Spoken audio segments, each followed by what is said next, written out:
Hi, everyone. Welcome to our actual play of Fearful Ends. I'm Paul Siegel. I am the creator of Fearful Ends. And with me tonight are Colleen, Christian, and Tanya. Thanks, everyone, for joining. Thank you. Hello. So we're going to play the sample scenario out of the back of the book, and we're going to go through how to play the game, how to make characters, and we're going to actually play. And hopefully that doesn't take a million years. And hopefully this is a useful resource for folks who want to learn how to play the game. So if you have the book, crack it open, flip to the back at the sample scenario, and follow along. Before we get to that, though, I'm going to go over some of the core mechanics of the game, and we're going to make some characters, and then we'll get going. So, but before I even get to that, I want to give everyone a little bit of background about this sample scenario, so you can start thinking of characters. The game that we're playing takes place in a small town in New England. We'll call it Midfield. Midfield, Massachusetts. Welcome to Midfield, Massachusetts, everybody. It is the summer of 2020, and you are all high school students. So think somewhere around the freshman, sophomore year of high school. The pandemic has just occurred. You're in lockdown. You've been stuck at home doing remote learning, and you're sick of it. Great. And then the other important thing for for this particular sample scenario is that there's a major NPC, an older teen named Billy, who each of you, for whatever reason, think is pretty cool. He's a bit of a rebel. He has wild ideas, and he's come up with something fun for the four of you to do to break out of the doldrums of lockdown. So, sure, you built that into your characters, why you think Billy is such a cool guy. So, I think we nominated Christian to be the first guinea pig in character creation. Yeah. So, awesome. Let's do it. All right, Christian, we're looking here at the character sheet. And I'll tell folks, some of the materials you're seeing here are early prototypes. This is definitely a prototype character sheet. The mental stress cards are pretty solid at this point, but the physical stress cards you'll see in this playback are definitely prototype. So we're still waiting for final art and layout on a bunch of stuff, but wanted to get this recording out there for you all. Okay, Christian, here's your character sheet. So the first thing to note here is obviously your name. I mean, it could be Christian if you want, but it doesn't have to be. You can rename you. I mean, it is, so that works. Great. Okay, so you'll be playing Christian tonight. You have 5 attributes and 12 skills, and each attribute and skill is rated as a die type. So you might have a D6 in brawn or a D8 in healing. And generally what happens in the course of play, when I'm asking for a test, I will ask for a combination. So I might say, roll agility and fighting. And you're going to roll those 2 dice together, and then you're going to tell me the highest number of the 2. And that's it. Usually the usual average difficulty number you're trying to beat or exceed is 4, but that might vary depending on what exactly you're trying to do. So we can start by giving you some stats here. For the attributes, I'm going to try and remember how to run my own game here. Okay, so all of your attributes start at a D4, and you get 6 points to raise them. So each point raises it up by a die type. So 1 point into brawn will take you from a D4 to a D6. You have 6 points to spend, Christian. How would you like to spend them? Great. And what's the highest die type? D20? No, it goes up to D12. That's where it caps out. Okay, great. I think I'm going to put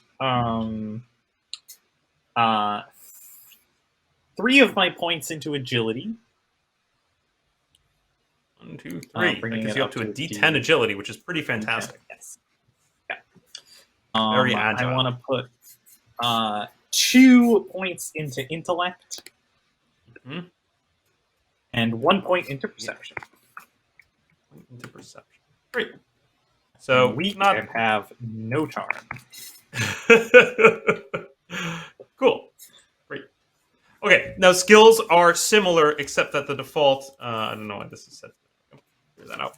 Sorry, skills are the same, except that the default is that you are unskilled.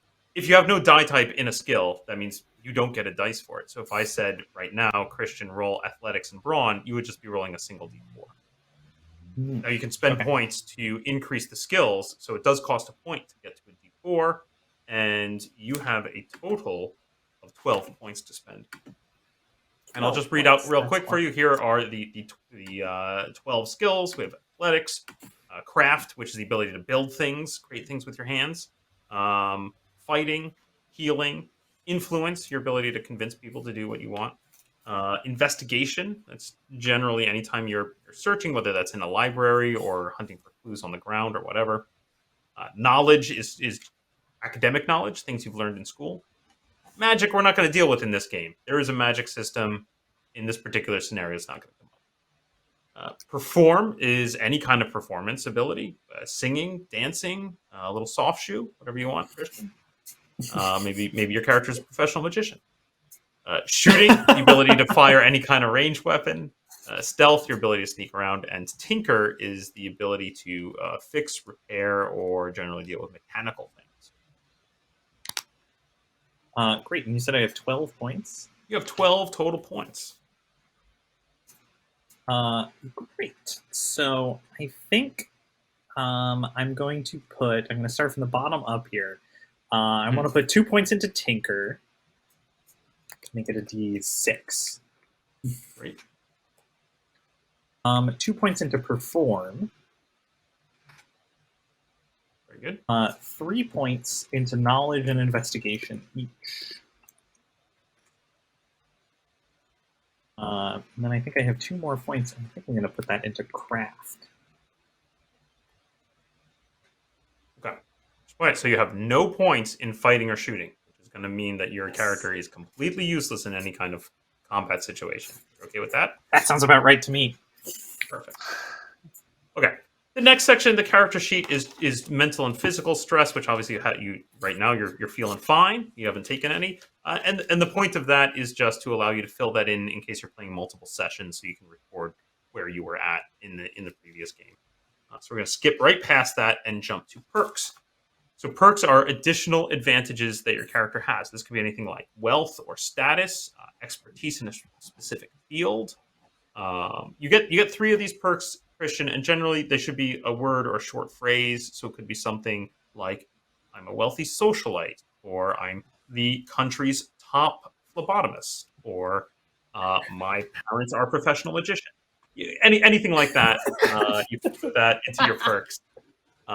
Something and the point of perks is over the course of play, anytime I'm asking you to make a check, if you can tell me, hey, I have a perk that applies, and we agree that your perk applies to that check, then you'll get a +2 to the roll. Great. So I don't know how useful this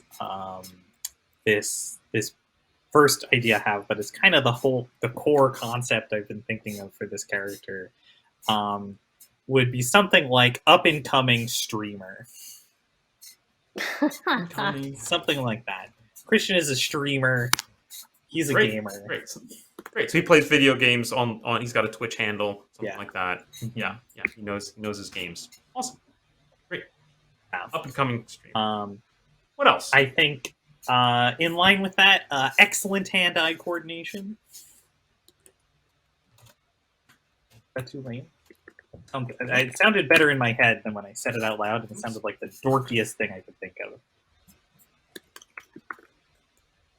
Okay. Yep. That makes sense. Yep. And I don't know. I'm kind of stumped for a third. Okay. Joke. Well, I'm gonna stop there, and I'm gonna let you leave it blank, and we can fill it in later. How's that sound? Sounds great. Awesome. Okay. We'll come back here to everybody else, and I'm just going to jump to the other players. I'm going to pick on Colleen, I think, next. Hello. Hi. Would you like a name other than Colleen? I was going to go. I was going to go Kyle. Great. Yep, Kyle. Tell me a little about Kyle. I was thinking. So I'm torn. I'm torn between like a cheerleader, like a socialite cheerleader who's just really upset about missing out on semi-formal because it's the dance of the season, and now that there's a pandemic, I'm stuck at home and I can't go, and obviously this is a big status Yeah. thing. Yeah. The other one's maybe a scream queen, who would also be upset about the semi-formal because Carrie is a really big.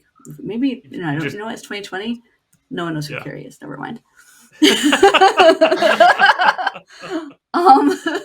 Wasn't there a remake? So what do you want to do? What do you want to do with I was thinking, attributes for Kyle? I was thinking about putting a point in brawn, 2 points in agility, nothing in intelligence. So that doesn't matter. And two in charm and 1 in perception. Great, pretty well rounded. Yeah, pretty well rounded. Good at talking. And you have 12 points to spend on skills. How do you want to spend them? Yeah, so I figured 2 in athletics, 2 in influence. I was thinking of 1 in fighting, just like slap fighting, just like pulling hair. Sure. Obviously. A D4, I will say, the difference between D4 and nothing is significant. So, yeah. Great. And then I was thinking of 2 points in perform. And that's where I had stopped in the middle of our chat. So I'm like, I don't. Great. Yeah. I think you have 5 points left here. Let's see. How's your character at school? Do they do well? Do they get good grades or poor grades? I think they probably get good grades, but not because they actually got those grades. Oh, so okay. Well, that would lean more into influence than knowledge, which you've already taken some on. So why don't I put some more points in influence? Maybe like you can bump it up to an 8 or 10. Yeah, let's move it to 8. Sounds fun. Okay, so you still have 4 points left. I think maybe I should put something in stealth because maybe I'm also a little bit of a sneaker because I got to cheat on my tests. You know what I'm saying? What do you want? 1, 2 points? How many? Let's just put 1 point. Okay. Yeah. And I'm sorry, and I'm thinking maybe I don't know if we want to do a shoot or a little bit of heal, or maybe I should just raise one of the other ones. What do you suggest, Paul? Like you still have 3 points. Shooting again. Given our setting of high schoolers, sneaking out during the pandemic, is there going to be guns? I should have maybe a point some in craft. Investigation would be useful. Craft. You want to take craft? Yeah. Christian took all the investigation. We're fine. Cool. We're fine there. We'll be fine. Okay. But craft because I did the floats for the cheerleading squad, right? Yeah. So I'm really good with paper mache. How many points do you want to spend on craft? I think I have 1 more, right? Or do I have? I think you have 3 points left. Let me count that up again. 1, 2, 3, 4, 5, 6, I'm bad at this. 7, 8, 9. Yeah, you've only spent 9. You have 3 points left. Okay. Let's put 1 in craft and just put the other points in fighting. Do I have enough for that? Fighting, you need it.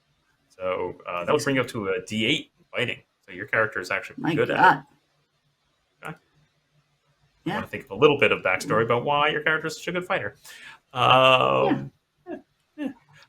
Any ideas on perks?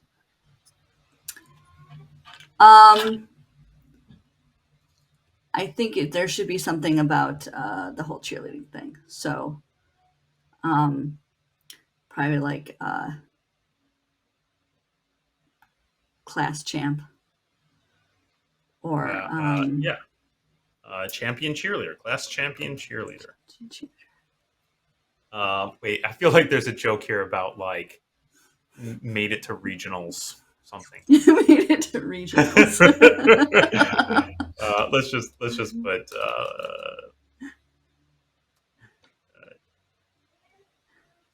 regional champion cheerleader. How's that sound? That sounds great. We made it to regionals. Yeah, you did. Yeah. Any other yeah, perks I you did. can think of?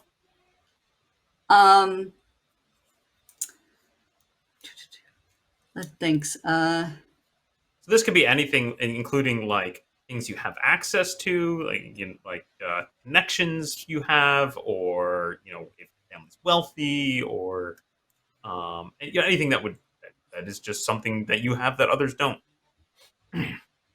Skills, natural ability.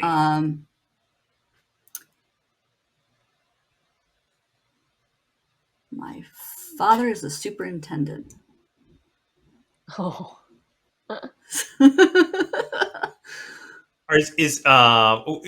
What are Kyle's pronouns? It's a girl. Superintend. Oh my gosh! Oh, now you're gonna see my terrible spelling. Sorry. Superintendent? Should I just say I'm on the school board member, daughter of the school board member? If you can't spell superintendent, that's what I would do. Probably I would just make a misspelled it. different word. Out of embarrassment, I'm gonna go look it up. Yeah, it's an EN. Do you have a third perk? Do you want to sit on that for a bit? I'll sit on it. Can I actually switch the fighting and athletics though? Because I think as a cheerleader who went to regionals, I should probably be better at flips. You went. Yeah. Than kicks. Makes sense. Right. Cool. Great. Okay. So we have Kyle, we have Christian. Then we're gonna jump over here to. What's your character's name? Start with Alex, short for Alexandra, but that. Alex. but they want to be great. called Alex these days. They're very angsty, Awesome. challenging societal norms because they think it's all crap. Typical angsty teenager. Great. Yeah, excellent. What would you like for attributes for Alex? I chose high in. Well, I think I put 8s for agility, charm, and perception. Is that possible? Yep. 1, 2, 3, 4. Oh wait, you're not intellect. You said charm. So 8's in. Did I get that right? 8's in agility, charm, and perception. 4's in brawn and intellect. Yeah. We're a really strong, smart group. Oh, That is all your points. That is 6 points. So Can I drop my charm and get a little smarts in there? Yeah. You want to go 6s Brawn is on charm? brute strength because I think my character is athletic, but they're not like big. Like they're not. Yeah, I think They're scrappy. Everybody dump brawn. That's interesting. That's not going to be good I for. don't think Well, I didn't dump brawn. I have to lift the girls. Nope. Okay, that's right. I have a 6. I have some point. You have something. Get there. Great. I'm not at the top of the pyramid. Skills for Alex. So I am scrappy, even though I'm not super strong. So maybe that doesn't make sense. I'm not sure if that does, but I wanted athletics and fighting. I was thinking, I don't know, 8 in athletics, 6 in fighting. D8, D6. Yep, that's 5 of your 12 points there. 8 for investigation. Great. 6 for knowledge, so I got some smarts in there. Or at least knowledge about the area or what's going on. And I'm also sneaky. I like to sneak out because I'm angsty and I'm just like, I gotta get out of this place. You taking that up to 6? Your last points? Yeah. Excellent. Does that make sense? Does it work? Yeah, totally looks good to me. What would you like for perks for Alex? I wasn't sure. I just put scrappy and resilient, just like, I don't know. Is there something?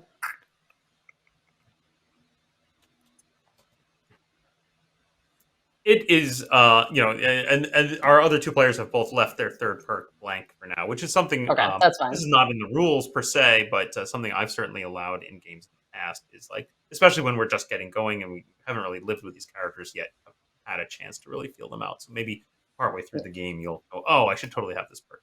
I'm fine with us filling that in later. Great. Awesome. Okay, so that's the basics of making characters, rolling the dice, etc. But where this game really shines is in the mental stress system. I'm going to back up a little bit now and talk about just generally the theme of this game, which is called Fearful Ends because what we expect in this game is that our characters are going to meet terrible ends. This is not a game about fighting off the forces of evil and prevailing. This is a game about trying to survive and likely not. I expect by the end of this game that all three of your characters will be either dead or just have completely lost their minds. And what do I mean by completely losing their minds is they've taken so much mental stress that they are basically incapable of performing basic daily actions. The way we represent in the game is with the mental stress deck. So as you take mental stress, you'll draw cards from this deck, and the cards are basically 6 different kind of categories of mental stress. Here, I'm going to read out to you just a quick description of the 6 different types of mental stress, just so that up front, if anybody has any issues with any of these things, seeing these components get played out in a role playing game, maybe if that is uncomfortable for you, please just say so, and we'll just remove those cards entirely. The 6 different types are anger, which encourage actions of physical violence in response to mental stress. Anxiety, which translates mental stress into feelings of dread over anticipated future events, either real or imagined. There are hallucinations, which expose the player to sights and sounds that only they can perceive.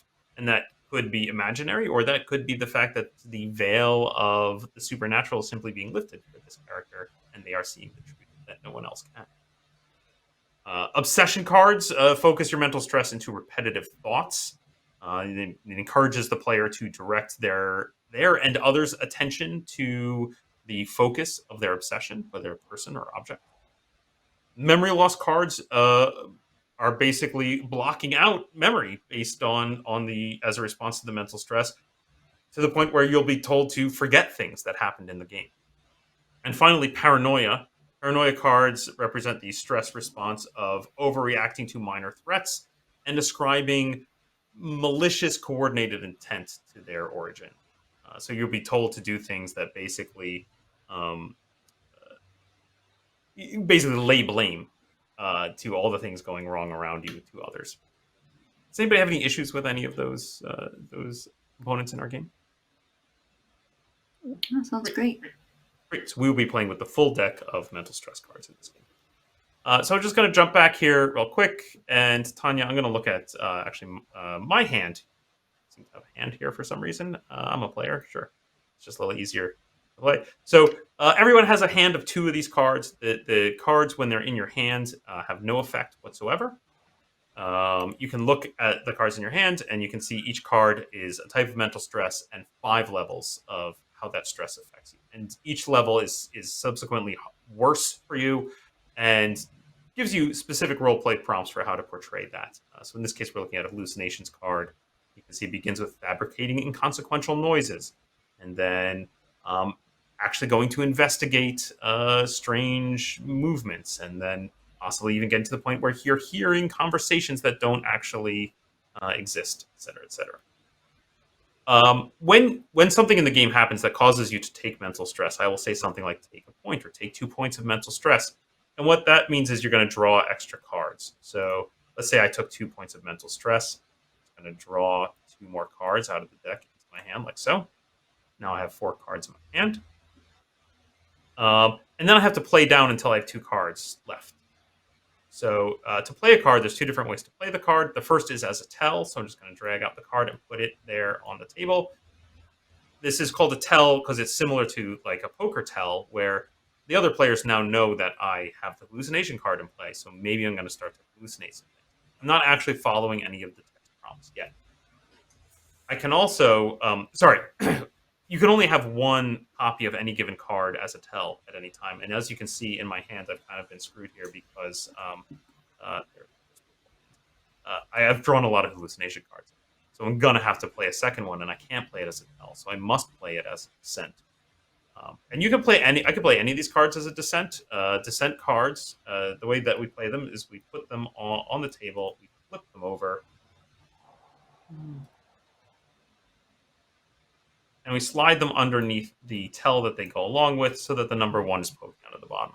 So now I have 1 point of hallucination. So now I should be reading that top bit of text on the hallucination card and following that prompt and incorporating it. Like I said, the cards don't have to match. I could have played this yellow card, this memory loss card, as a dissent underneath hallucinations. That's fine. And it's kind of up to you as a player to decide how to play these cards. If you want to keep things together and try to hold on to reality throughout the entirety of the game, then you want to play a lot of tells. Get all the tells out, and thus you won't have lesser effects. Whereas if we're getting close to the end of the game and you'd really like to see your character start to snap, then maybe you want to start playing more and more dissents. Okay, with all of that done, I think we'll get into the scenario if everybody's ready. Good? Oh, Paul, are you going to tell us how physical damage happens at all? Or will that just Good, happen when it good comes up? point. I forgot about that. Thank you so much for the reminder. You're welcome. Okay. Colleen asked, what about physical damage? How does that work? That's a great question. So we'll make rolls for fighting or shooting or whatever is appropriate. We'll determine if you do some damage. If you do some damage to somebody, whether it's you're punching them or shooting them or hitting them with a baseball bat, the amount of damage depends on kind of the weapon you have in hand. The baseline, if you're just throwing fists, is just your brawn die. Good thing that everybody really bumped their brawn way up, right? No. So your base damage is brawn, and you roll that die, and then the target will then take that much damage. Now, the important thing to note about rolling dice for damage is that all damage dice explode. And what that means is if you roll the single highest value on the die, you get to re-roll and add. So if you have a brawn of d4 and you roll a 4, you get to re-roll and add. And if you roll a second 4, now you're at 8 points of damage and you get to re-roll again. And if you rolled a 2 the third time, now you've done 10 points of damage.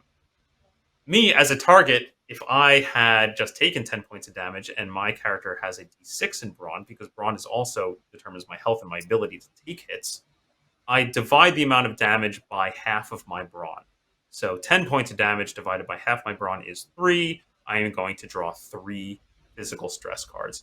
Physical stress cards look just like mental stress cards, or they behave just like mental stress cards. Similarly, I play the tells and dissents the same way I do mental stress. Now, normally, I don't have any hand of physical stress cards at all. And so if I have any physical stress in my hand, I must play all of it. So now I have to play all of these physical stress cards. I have some mental stress cards and some physical stress cards. That's confusing. There we go. Okay, figured out how this works. Okay, so I have 2 physical stress cards. You can see the physical stress cards. If we look at them, they only have 3 levels, so it gets bad fast. And there are only 3 types, and they're basically aligned to different locations of where you got hit. So there's a head card, a torso card, and an extremity card. In this case, I drew 2 torsos, which kind of sucks for me. Yeah, so do I get to basically dissent on that torso card? Must play it as a dissent. Yep. So do you get a tell just like in mental stress, and then you take the damage as your first? Cool. That is absolutely right. So in this case, since I took 2 points of physical stress and they were both torso cards, I now have a 1 level of physical damage to my torso, which is not great. Not great for me. No. I'm so glad everyone in this game took so much brawn. This is a really long game. Yeah. We're gonna die fast. It's fine. Yeah, I think you're as a group, it behooves you to maybe try to avoid some combat there. It's not looking great. Just like real life. The bruiser of the group is the cheerleader. That's exciting. Okay. Let's Hey, I'm go. scrappy. Be That's true. You're aggressive. scrappy. You're scrappy. You just can't take the hits. You can deal them, but you can't take them. You give them and we run away. For agile. All right, I'm going to get into the scenario now. So, like I said, it is summer of 2020. You have been trapped in your houses due to lockdown, and it is getting real old real fast. All of you are desperate to get out. Your friend Billy has messaged you, texted you all on a group text with this brilliant idea of let's sneak out tonight and go check out the old haunted mill. Now, you all know the old mill building very well. It's in the center of town. It's been around for hundreds of years, as far as you know. There have been a couple of attempts in the past to revitalize the mill and convert it into office space for various companies, and that never seems to go right. The last attempt was done just a year ago, and of course, now who needs office space? Everyone's working from home. So it just fell flat, and now the building is more or less derelict and empty. It is claimed that possibly it is even haunted by the old mill workers from the old times when there weren't great labor laws. Perhaps people died in horrific accidents down at the mill, and their ghosts to this day haunt the mill. That's the root. You're all pretty sure I'm that. Probably not, though. Oh. I don't think ghosts are real. So Billy has suggested that everyone sneak out tonight, meet down on the corner of Mill and Main Streets, and sneak into the old mill building. Says it's going to be a great time. Wear your Cool. mask. Distance. Well, I'm just going to go around and ask everybody. Tell me a little bit about how your character sneaks out. I'm going to start with Colleen. Tell me about how your character sneaks out. Yeah, I think that my family has one of those nice finished basements that just has a back door, but it has a nice fenced in backyard. And so I put up a fake pillow, a body pillow. I wrap it up in blankets. And I lock the basement door, the top of the basement doorway. I leave my my TV on, and I just go out the back. Scoot. The security light goes on for a blink moment. I'm like, shit. I do a roll, and then I really clumsily come over the fence, probably like dunking my foot in like the trash of the neighbors. I'm like, shit. And then I have to like, shake it off a little bit, but I'm fine. I'm good. I've got my really comfortable little mini backpack. I got some soda, of course. And I've got a really stylish tank top, not good for combat or horror, but I look fantastic. And I've got obviously some really nice yoga pants on because I can wear a fashion top, but everything below that's yoga. Excellent.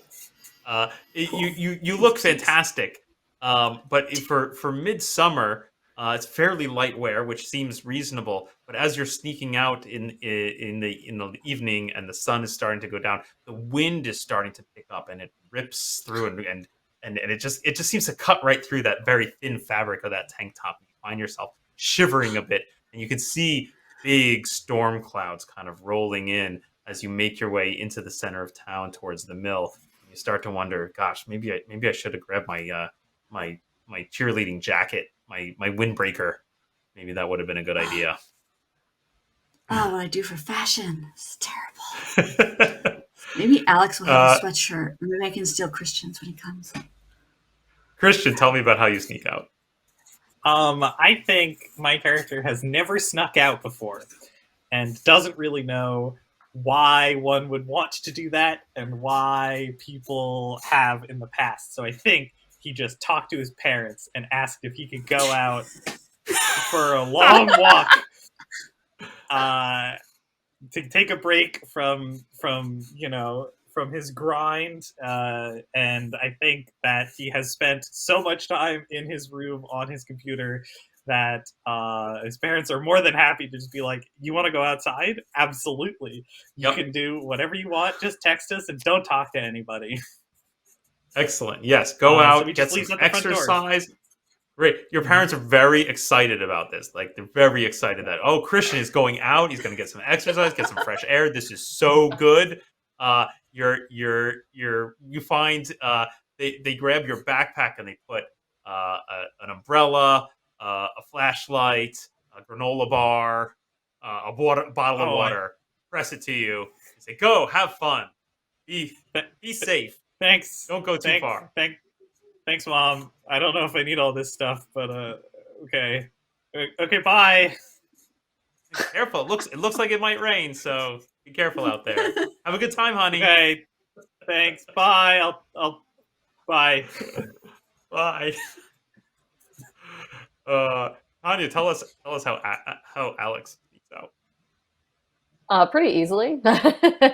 I live with my dad, and he's used to his factory job where he's up at 4 a.m. So he still goes to bed at like 9 o'clock and sleeps like the dead. And he's used to me. Like I like to be outside, so he hears me go out on the deck all the time. So like hearing me shut a door when it's 10 o'clock at night, not so hard. So it's like, yeah, I'm just gonna sit out. It's just I'm another sitting night, outside. Alex.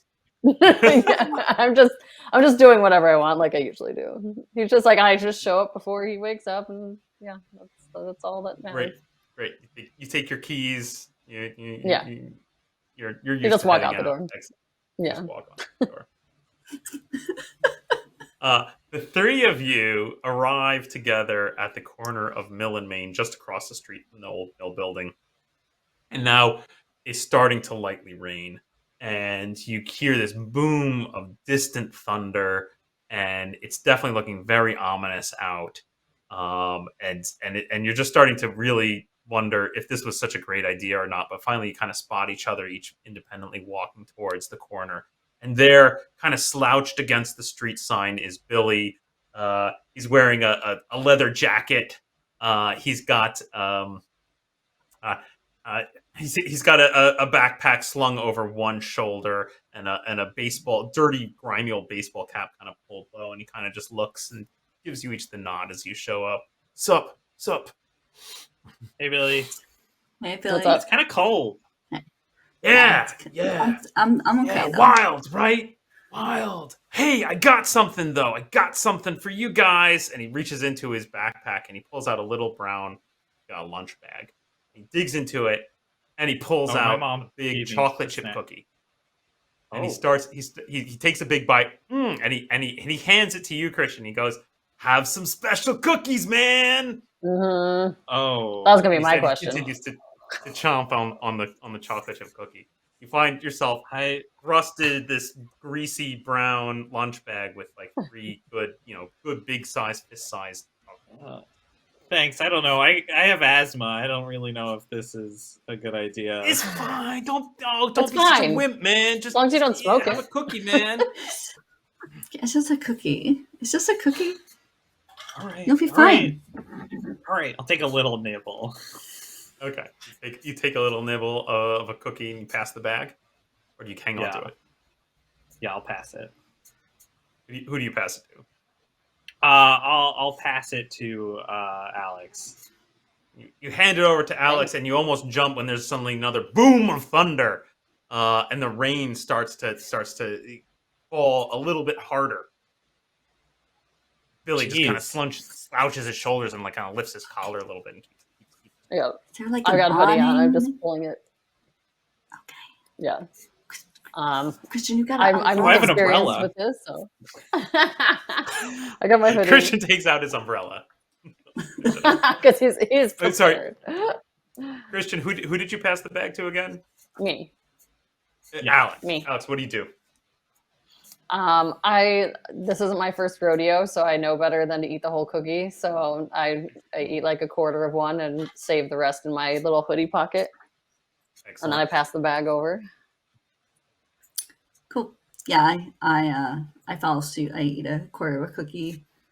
I have nowhere to put the cookie other than my little mini backpack that's also drenched. So I just kind of I eat the cookie and then I just kind of shove over to Christian and try to get under his umbrella. Okay. So, You try to thanks. You're get so under the nice. umbrella, and the wind picks up, and like the rain starts to move a little sideways, and it's just pelting you. Ah, It gets really dark for it's not that late at night, but you would have thought you had a little bit of daylight left, but just the storm clouds rolling in have just made it super dark. There's another boom of thunder, a flash of lightning in the sky. The rain is starting to move sideways. It's really uncomfortable, and then suddenly another strange sound. You hear a kind of electronic chirp, like bloop bloop, and you see down the block. You see a flash of a red and blue light of a police car starting to drive in oh, your fuck. direction, and a searchlight comes up and starts, and the beam of the light just kind of passes over your head and illuminates the upper clock tower of the mill. And I would like all of you to draw one mental stress for the threat of the police. I'm gonna pop over to who's ready. All right. Oh, how do I click to draw? I'm gonna there? I'm gonna pick on Colleen. Okay, great. So this is your hand right now, Colleen. You have anxiety. Yes. One, I have anxiety. Well, I don't have anxiety yet, yes, but I'm showing you signs have an I may anxiety have tell, anxiety. and Yes. Christian has played a paranoia tell, and Tanya has played hallucinations tell. And then if it helps, I can turn this on and off as we see fit. But I have some little overlays here so we can see that I have the letter T there for tells, but it's not showing up for Tanya for some reason. Nope, there it is. Great. So hallucination tell, a paranoia tell for Christian, and anxiety. Okay. Bloop! The siren chirps again, and the cop car is slowly rolling in your direction. Billy just kind of starts and looks at it and goes, "Oh fuck!"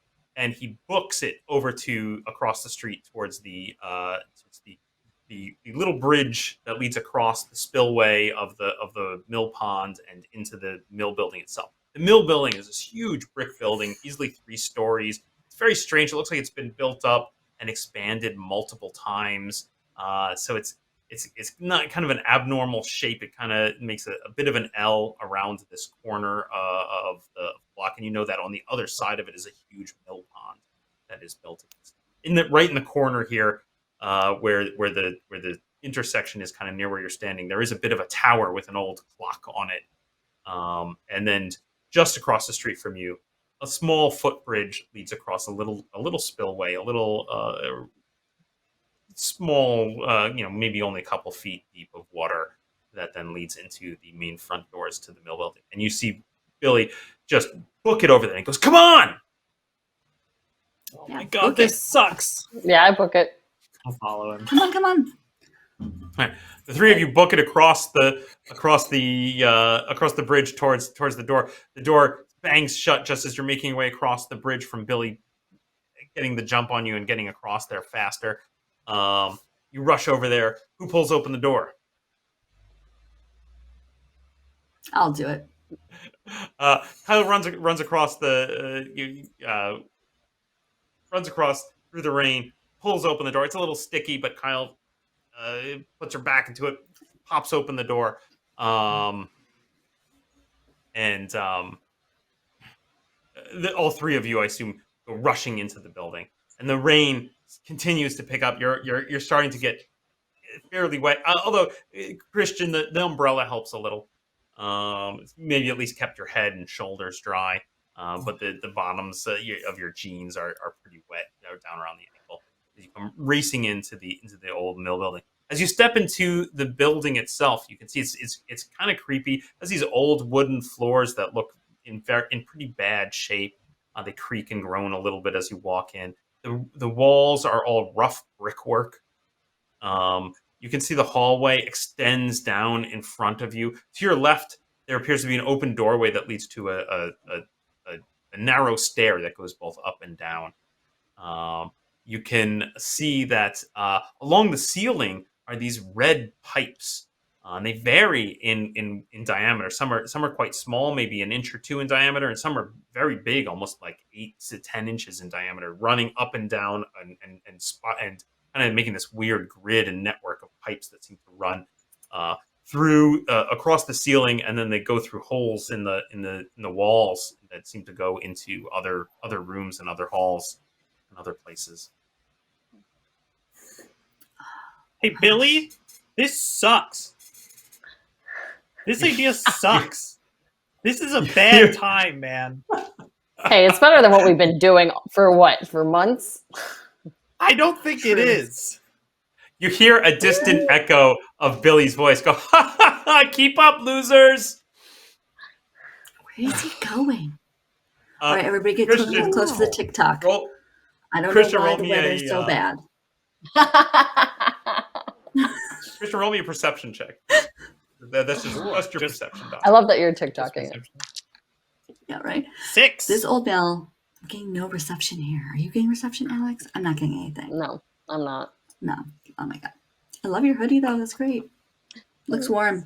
It is. Do you want underneath it?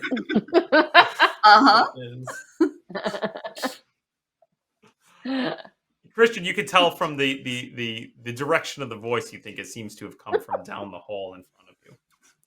Okay. I'll pull out the flashlight my mom packed me. Excellent. I love that. And I'll turn that on. Yep. Clicks on. Yeah, you got a beam of light, which is good. It's fair. It's dark, but a little bit of light comes in through the windows. Not much because it's gotten quite dark outside, but some of the street lights, a little bit of the light will come in through the windows. The windows here are big, tall windows with big panes of glass, and they have an arch over the top in the brickwork. Occasionally, one of them will be either boarded up or bricked shut, which is interesting and unusual. But there are enough of them that they seem to let some light in. And then every now and then there's a flash of lightning, which just completely illuminates the space for just a brief moments. Wow. This place is weird. Why is it so fancy? And I'm going to start walking down the hallway towards where I think Billy's voice came from. Excellent. Okay. Let's go. So is he just sprinting down the hallway and we're just like, cool, we're back left? You actually have totally lost sight of Billy. He ran in here. Cool. Yeah. He came running in here. He made it through the door before even you did. Kyle took a moment with the door to get it open. And so by the time the three of you gathered into the front entryway of the building, Billy was gone. Although you did just hear his voice, laughing down the hallway. All right. Well, I guess we're meandering down. Christian doesn't sound this is great, but doesn't like it. But it doesn't feel great, and it is a spooky space, but it is at least dry. Yeah, I'm still under the sweater though. So drying off. Come on, Christian. Let's just walk down here. We got nothing else to do. Let's just go find Billy. He's Christian, you make your way down the hallway with Kyle and Alex just flanking behind you. Down this hallway, there are doors on your left and right as you walk down this creaky old hallway. They're solid wood doors, so you don't know what's on the other side of any of these things. After a little bit, though, you come to the hallway kind of ends in a pair of large, like double doors, like cafeteria doors, like big swingy doors. Big metal brass plates on the inside, hand plates for you to push on, but it doesn't look like any kind of lock or latch or anything like that. Guess it's lunchtime. Oh, good. I'm starving. I guess we got there. What'd your mom pack you? Any snacks? I do have a granola bar. I think I got a granola bar in here. Do you want one? Yeah. Mm-hmm, yeah. They're from Costco. Oh. Okay. Great. I think everything in here is from Costco. As long as there's some dark chocolate in there, we're good. Yeah. Here. Mom likes dark chocolate. Do you want to see what's I behind only these got doors? that one. Bust out Do some you think Billy snacks went through here? before the doors. Oh, I think that's where it sounded like his voice came from. Yeah, I'm just following the way where his voice came from. All right. Okay. Well, I'll It just sounded kinda like you lean just into kept the- going straight down. Why I'll not? just lean into the doors, open them up. Okay, you enter the doors See and what's they, in they there. squeak. They squeak a little as they push open, but they do push open. You can feel that they kind of have some spring to them, so you feel like when you let go, they're going to spring shut and swing and close. And you can see it opens as you push open and look in, and the light of Christian's flashlight kind of illuminates some of the space. You can see a very large room. Two of the walls, the far wall and the one to your right, have some windows in them. It's a very large open space, a huge, tall ceiling, and you can see big wooden beams crisscrossing across the top above you. So it seems quite high up to the second floor. Um, but the room itself is filled. It looks like it has been partially converted into office space. There are cubicle walls. There's some desks here and there. You can see that these red pipes continue to kind of spiderweb across the ceiling. Every now and then, one of them will take a sudden 90-degree turn and go straight down into the floor, often following a wooden support pillar of some kind. Almost looks like the support pillars are almost like telephone poles, looking kind of just big, solid, round wooden supports to hold up the building. And sometimes a red painted metal pipe will follow alongside it. And in some places, you can see someone has zip tied a bunch of Ethernet cable around to try and get cabling to and from some of these cubicles. And it looks like there's maybe a dozen cubicles in here.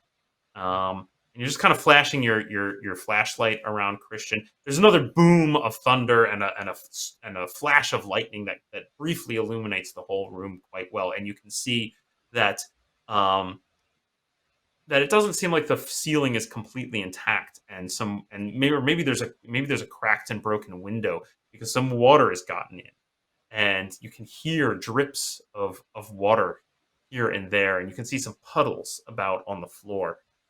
And the whole thing just looks abandoned. It has this overall feeling of just abandonment that the cubicles and the office space kind of only got half done. And clearly, this is not the first rainstorm that's gotten into the space, and there's a lot of water damage.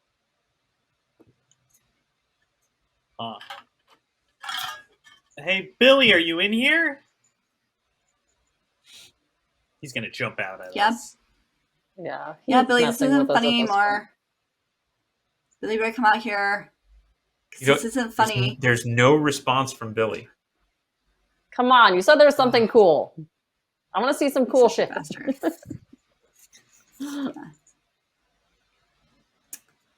What do you do? Yeah, Billy, come on. I'll start poking it, looking in the cubicles. I'll just kind of wander around and like look behind some of the walls. Roll me a perception and investigate, Christian. Sure. Now, Investigate. Kyle and Alex, Christian is starting to poke around and bringing the only light source with him. Are you keeping Oh, up gosh. alongside him, or are you? Again, it's not totally dark, but it is pretty dark. Well, we have cell phones. We can put our flashlights on our. You could do that. Yep. I mean, Alex yeah, I don't opens her cell phone and turns on the flashlight. Yeah. I mean, Kyle already had it half open with her trying Yeah, to look for her I was doing reception. TikTok. Yep. Oh, you're right. Yeah. You were filming it. Yep. Yeah. it's So we talking had some about dim how lights. The And weather's okay. yeah. Christian, how'd you do on that investigate roll? I got a 5. Okay. You start poking around, and you can see that as you get further to the opposite side of the room, there are two doors on the other two walls, the ones without windows. There are doors leading further into the mill somewhere.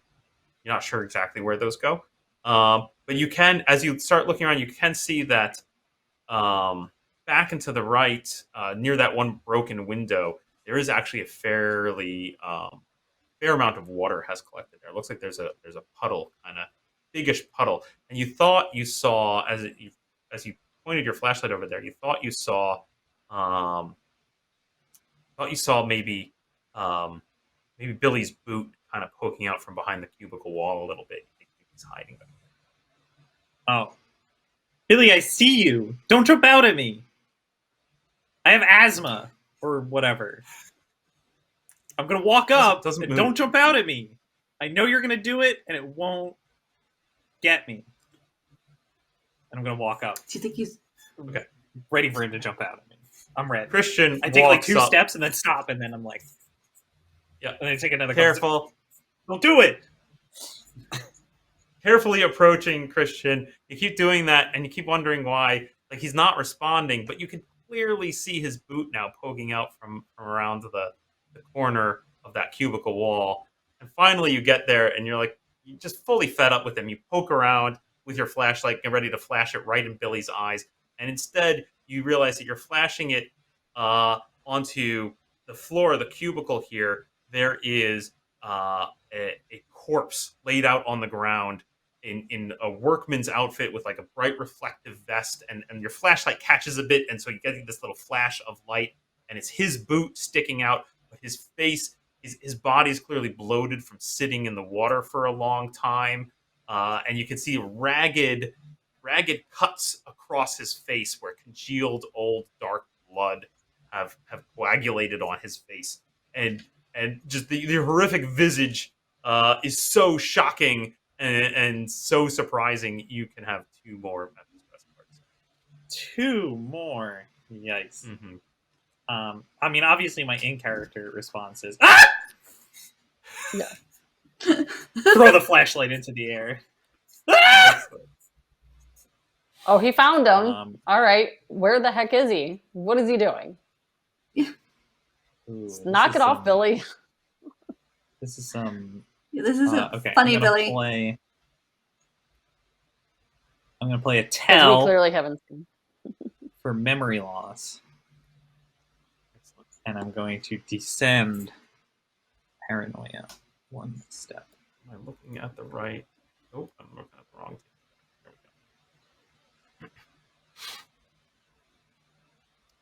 There we go. Paul, is there Excellent. a place where you can read these cards better? Because I can't see the details on paranoia anymore. Okay, yeah, let's look at that card together, Christian.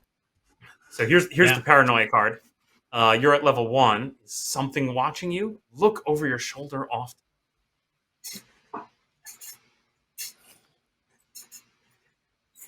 So what besides Alex and Kyle, you hear Christian shrieking and kind of flashing his light, and then you notice this odd thing as he flashes his light, like there's odd reflections, something sparkly or reflective is picking up his flashlight as he kind of waves it around him. So I go wandering over there, like expecting Billy to be doing something stupid in the corner. I'm like, "What are you doing?" Excellent. Alex, as you come rushing around to look and see, perhaps a little bit more prepared than Christian was by the initial shock. Still, the scene is horrific. You can see this this corpse laid out in a puddle. You can see floating nearby in the water is a discarded hard hat. But it looks like a person in coveralls with boots and a reflective jacket, and a horrible, horrible gash across his face. This old, disgusting, mangled corpse that Christian is illuminating with his flashlight. And you can have a mental stress card for that. Oh, God.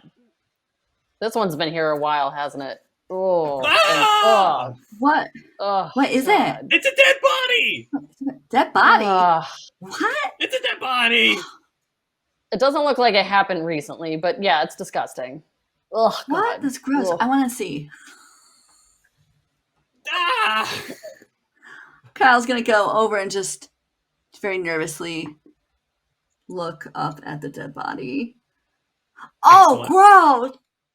Oh, Kyle, as you catch, even though you're prepared for the view of a dead body, still the maiming that has happened to this poor man, the horrible gash across the face, the bloating of the corpse for having laid in water for you don't know how long is just horrific, and you can have a mental stress card as well. That's gross. Why would you show me that? So gross. I didn't show you it. Oh my gosh. Now, Tanya, looks like to me like you're playing a descent under your hallucinations. Is that right? Yeah. So I'm starting to get a little, the cookies kicking in a little bit. I just saw a dead body, and now I'm getting a little twitchy. And I'm like, I hear something. I think it was just one of them kicking something. But what was that? What is there other? Is Billy around the corner? Maybe. Maybe the cops came in. The cops! We gotta call the cops! We gotta go get the cops! There's a dead body right here! I don't know if I want to be caught with a dead body. Quite literally. Dead body? What if Billy's in trouble? He's supposed to take me to prom next What? year. He just ditched us. The cops will save us. Screw that The dude. cops will Why find would him. Did you think you wanted us to find this dead body? Was that the thing you wanted to show us? You just wanted us to get high on the cookie and then show us the dead body?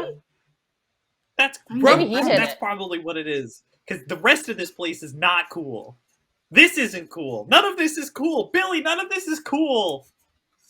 Yeah, he said there's cool stuff. And Kyle, clearly he's an idiot if he's ditching you in the middle of a building when he's supposed to take you to prom. What an idiot.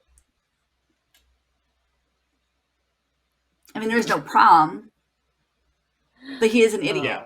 I agree. I agree with you, Alex. For a minute, I forgot that, all of this was happening. Maybe there's going to be a digital prom. Maybe they'll, I don't. put us all in a don't Zoom think they do meeting it. together. Hey, guys, there's a No, dead they body. can't do Play a Zoom music. meeting. There's a dead body! Oh my God, there's a dead body. Whose dead body is that? Is it someone we know? There's a Does it tell pandemic, them, there's no prom, and we're staring at a dead body. This is our dead lives, body? guys. Do you think? Is this what COVID does to people? Oh. No, I think he Oh got my killed God, by Did he an animal explode? or something.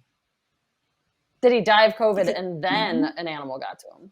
And an animal got him. These could be wounds from an animal coming in and eating him. Because I heard that's what This And is- this is what Billy thinks is so cool. I watched that Cool. on True Detectives. Yeah.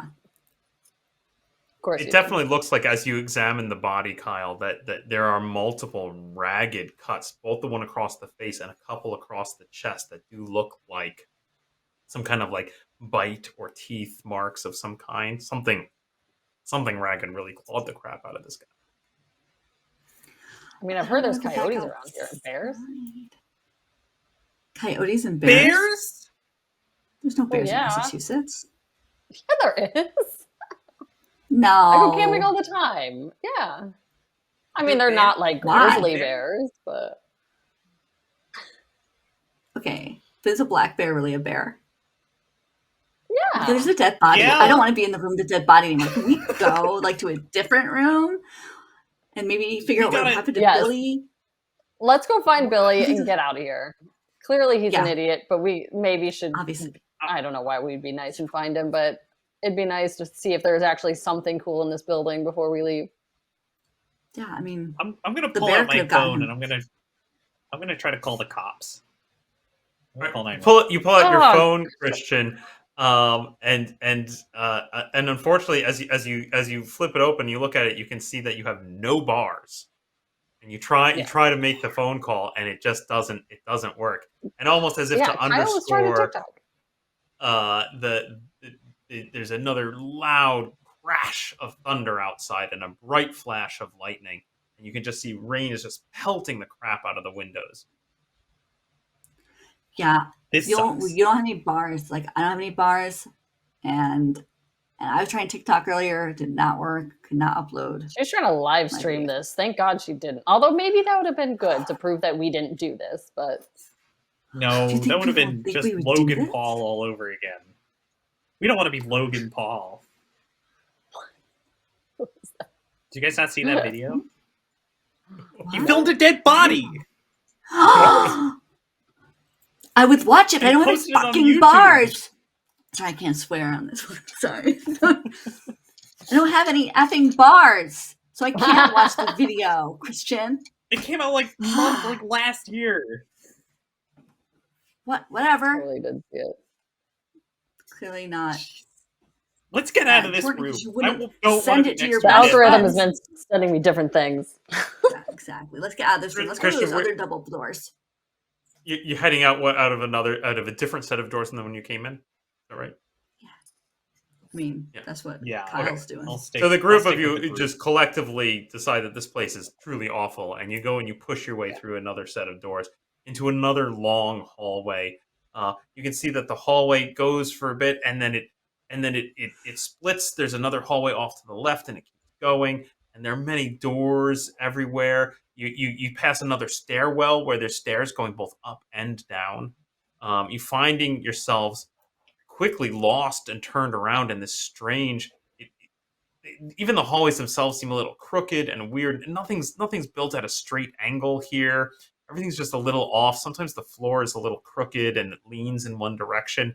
And just when you're starting to feel like really, really upset about it, you stop in kind of an intersection of two hallways, and you're looking around and just seeing the same sets of doors in every direction. You can hear Billy's laughter echoing down from somewhere. You're not even sure where. Just a cackling laugh. Keep up, you idiots! Oh, he is still here. He thinks He this is an funny. idiot. This is just a joke. This is just a joke. This is just a fucking joke to Billy. He's prank. He knew there was a dead body here. Maybe he fucking killed that guy. I don't know. And he did this all, He and he's killed that just messing with person. us. We gotta get out of here. Fuck Billy. Maybe that guy's not really dead. Maybe that guy's not really dead. Maybe it's like Saw, and he's gonna get up at the end and freak us out later or something.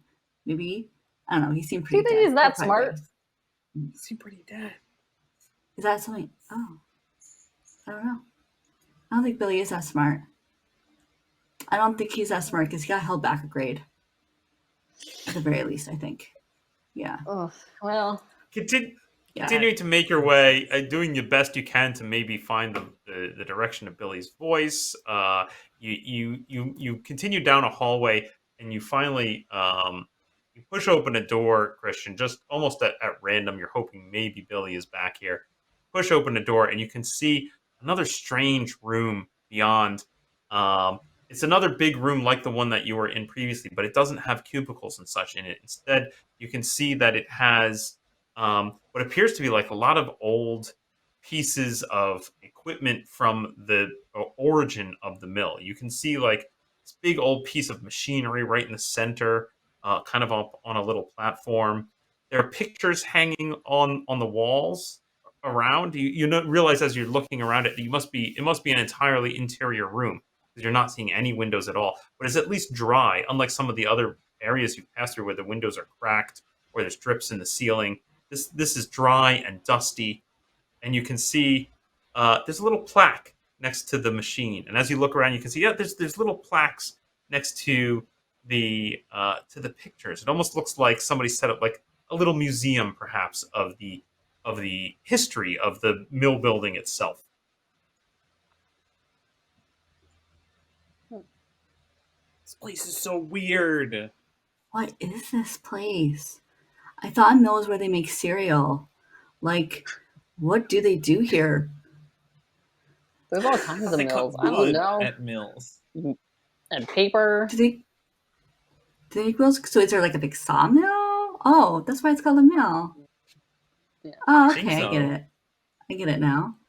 Oh, okay, but why are the floors all uneven? What's these little plaques? I'm gonna go up and read one of the I mean, it's just plaques. an old Paul. building. Haven't you been in an old building where it's like there's no 90-degree angles? In Massachusetts?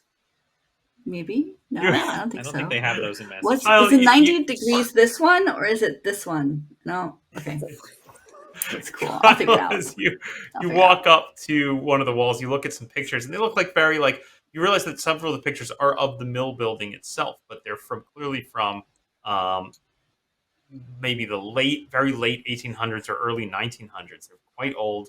You can see one that is like a big picture of a large group of people all assembled around the front of the mill building itself, and it says something like the plaque says um, Midfield Mill Company outing 1903. and you're looking, and you can see other pictures of the. You see some pictures of people working some of the equipment. One of them looks like some men in big leather aprons working with a machine that looks very similar to the one in the center of the room here. Yeah, another one catches your eye, Kyle, that you notice is a picture of the mill pond from the outside, and there are two men standing there, and they're holding fishing poles, and one of them is holding up what appears to be a huge like eel or snake or something long, and he's just like holding it by its jaw, and its body extends all the way to the ground next to him. And you're guessing that must be like at least 5 or 6 feet long, and he's holding it up as if to display as a trophy to the person. Oh, I hate gross. fishing. These company outings, they just went fishing and they got like a tube sock fish or something. Like a, I don't even know what that is. You go camping, Alex. What is that? I don't Do you know. I fish don't when you like. camp? No, I don't like killing animals when I'm out there. And they got it out of the pond. Like, oh, we Ugh. work here and we're gonna go fish out of the pond next to our work. And you know what they used to That's dump just in that stuff, in those ponds and those rivers back then? There was no no. regulations. I don't want to eat anything out of there. Ugh. Oh, you think they ate it? Oh, Maybe. I oh. Maybe mean, they ate it like one big noodle. They just slurped it up. no. Ugh. Ugh. So what's Kyle, this Can I tell continuing what to kind of scan the fish? wall, you see Kyle as you continue to look across the wall. There's several more pictures, and then there's another one of those big red metal pipes that goes straight up from the floor all the way up to the ceiling. But the interesting thing about it is at about 3 feet off the ground, there's a huge red metal wheel, like it's gonna turn left or right, like it could operate some kind of valve or something. And there's a little sign on it hanging from a little metal chain, and the sign just says, "Do not touch." Of course we touch it. Well, it's a picture, right? Or is it the actual It's not a picture; it's wheel? an actual Oh, it's metal an actual wheel wheel. attached to It the. says do not Yeah, it's touch. an Oh, actual. oh, okay. Cool. I thought I was looking at a picture of something that was like in the basement, Paul. Sorry. Oh, yeah. Do you want to touch it? I'm going to go up Freak and really see what out. it does. There's already a Alex, dead body in here. What? Haha, you grab Billy, the we're wheel and you touching give your it a turn, wheel. Alex. Yeah, I give it a little turn just to see if like anything happened. Like I'm a little dull. I'm Yeah. like, is this a good You idea? get But I'm it, gonna do it.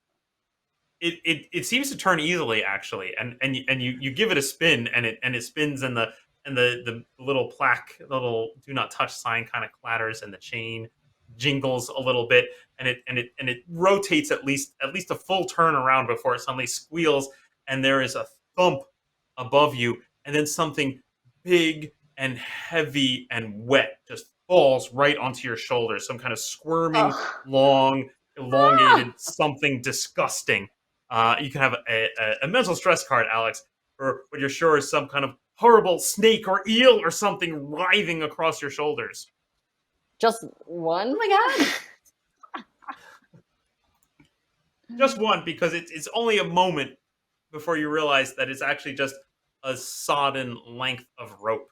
And you can hear echoing Billy's laughter from somewhere Oh, within the mill. Billy, Gotcha! is he up there? How do we get up? Are there stairs? What's up? Yeah, what's above us? I'll shine my flashlight Yeah. up. You look above you. You see the ceiling, and you can see lots of red metal pipes crisscrossing around. You do remember that in the hallway just before you came in here, there was a stairway that went up and down. You're trying to figure out where exactly Billy's voice is coming from. Is that right? And where this rope came from. Oh, where the rope came from.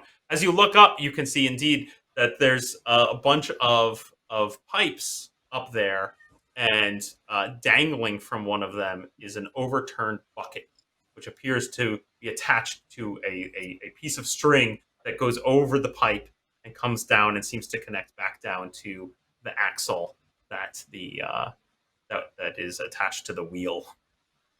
and looks to you like by turning the wheel, you just slackened that bit of string that caused the bucket to tip over.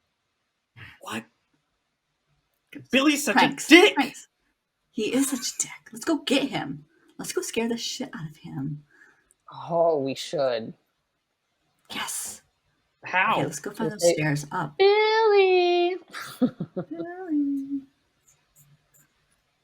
You can do it in a creepy we'll find- chorus. Yeah, we'll figure out a way. We gotta figure out where he is and sneak up on him. Sounds And good. maybe we can get him to go back into the room with the dead body. Yeah. What if he killed that guy? And trip him out. He didn't kill that guy. It's Billy. He's high on a cookie right now. That guy just died probably by accident. And he's just there. And it's unfortunate and I'm really sad. I'm like super sad about it. But also, Did you guys hear everything was that? in that room? What? Didn't you Probably hear Billy. that clang? I don't think so. No, I didn't hear Fucking anything. around up there. Where? Or bear. It's probably Billy. Anyway, I think we should sneak up on him. I think we should get him. Stairs? All right. Okay. Then we gotta get out of here. Okay. Yeah, then we'll get out. We just gun one, there was a dead body. So I don't want to be near that, but like also we could totally freak Billy out with it. Right.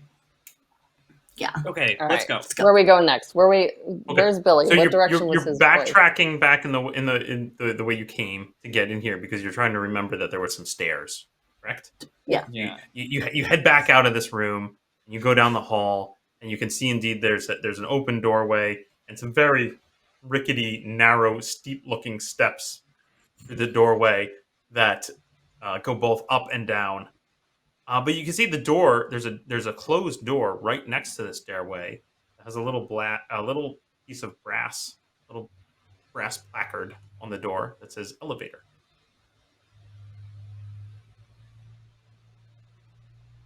There's I no don't way know if that I'm gonna go in works. and-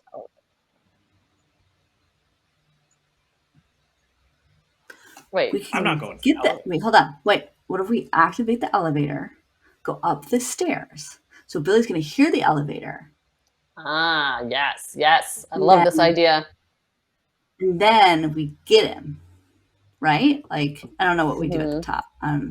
But we'll go up the stairs super fast. So fast. Okay. Faster than the elevator. Yeah, and we'll get him. That sounds good. Okay.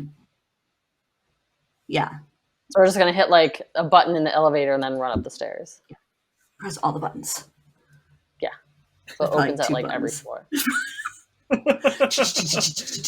And leap out of the. Does the elevator open, Paul? Like when You we open press the a door, button? Kyle. Yeah. Kyle opens the door to the Of course, elevator. yes, I do. Okay. I do So- open the door. So you find it strange, of course, that it's not like elevator doors like you expect, right? It is a door, a normal door with a knob, and that's weird. But you open the door, it says elevator, and you can see inside does appear to be an elevator shaft, or at least a shaft that goes up and down. And right there in front of you is one of those old metal cage elevators. It's got the kind of the Yeah, the- Mm. yeah, Oh, the you're gonna doors, do that. the accordion doors, and you can see inside. It looks like there's a like a crank and some levers and such. Okay, this is more complicated than I What is? understand. I don't know. I've what only this seen them in is. old timey movies. What is this? Yeah. This is not an elevator. What is this? I mean, it's an old like they used to be really difficult.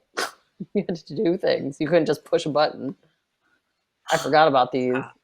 I didn't think they You could just, existed like- anymore. We could just like throw the crank, right? We can just like crank it to one I don't know. side. I don't Jump think this out. prank is gonna work. It's gonna be a lot of Mm. work. No, Yeah. I don't understand how this thing works. I don't wanna get I'll in it reach in there during and I'll it try first. to I'll try to crank it. I'll try to get it to go up and then or see if I can figure out how to make it go up. Okay. Uh, So you the first thing you find you have to do, Christian, is you have to pull open the accordion doors, which Sure. you grab hold of them, and they kind of squeal a little bit, but you get them open wide enough. Are you trying to just stand in the doorway and lean your body in and reach in, or are you walking into the cage? I'm definitely not walking into the cage. Okay. I think this thing's gonna drop and kill me if I step into it. So I'm gonna try to operate it from the outside. Okay, it's a little more difficult because you're kind of having to like hang onto the door jamb and like reach and lean your body and reach in. So why don't you go ahead and give me an agility tinker roll? Agility tinker. You got it. Two things I'm quite good at. Why are there levers? They used levers before they invented buttons. I got a 7. Okay, great. So You reach in, and you grab the wheel, and you're trying to like you turn it one way, and you hear a click click, and then you're like trying to release it. I think, is that right? You're trying to. What is your goal, Christian? I'm trying to make it go up. I want the elevator to go up, start going up, as if I pressed all the buttons. Gotcha. So you grab this wheel, and you feel this strong tension. You push on it a little bit. It clicks 1 or 2 notches. You're not really sure what the hell that did. You're like, maybe it's one of these levers. You reach out, you grab a lever, something goes clunk and releases, and the whole cage falls. And now you're half in the cage and half not in the cage, Christian. So I would like you to roll me just a straight agility roll to see if you can back out of there quickly before the cage comes crashing down on your upper torso. Paul, is it also possible to help and like pull him in time, or is that not really a thing? I'll get to that. We will do that, but first I want to see if Christian is able to just leap out of the way. You got a 5. So Christian dodges backward. Kyle, you're going to try and like grab on and pull him in. Is that what you're? I was gonna like, oh shit, and do a little lift cheerleader grab. Yeah. You grab onto him. It's a little clumsy. The whole maneuver is a little clumsy, and it was very surprising. And Christian, part of as the metal cage comes crashing downwards, you get pulled out, but a bit of the cage comes crashing down and actually hits your body before you make it fully out. You do take 3 points of damage from that, which is enough, I think, for you to draw 1 physical stress card. I'm going to have you do that. Oh yeah, how do I figure out how many cards I draw again? It's half my brawn.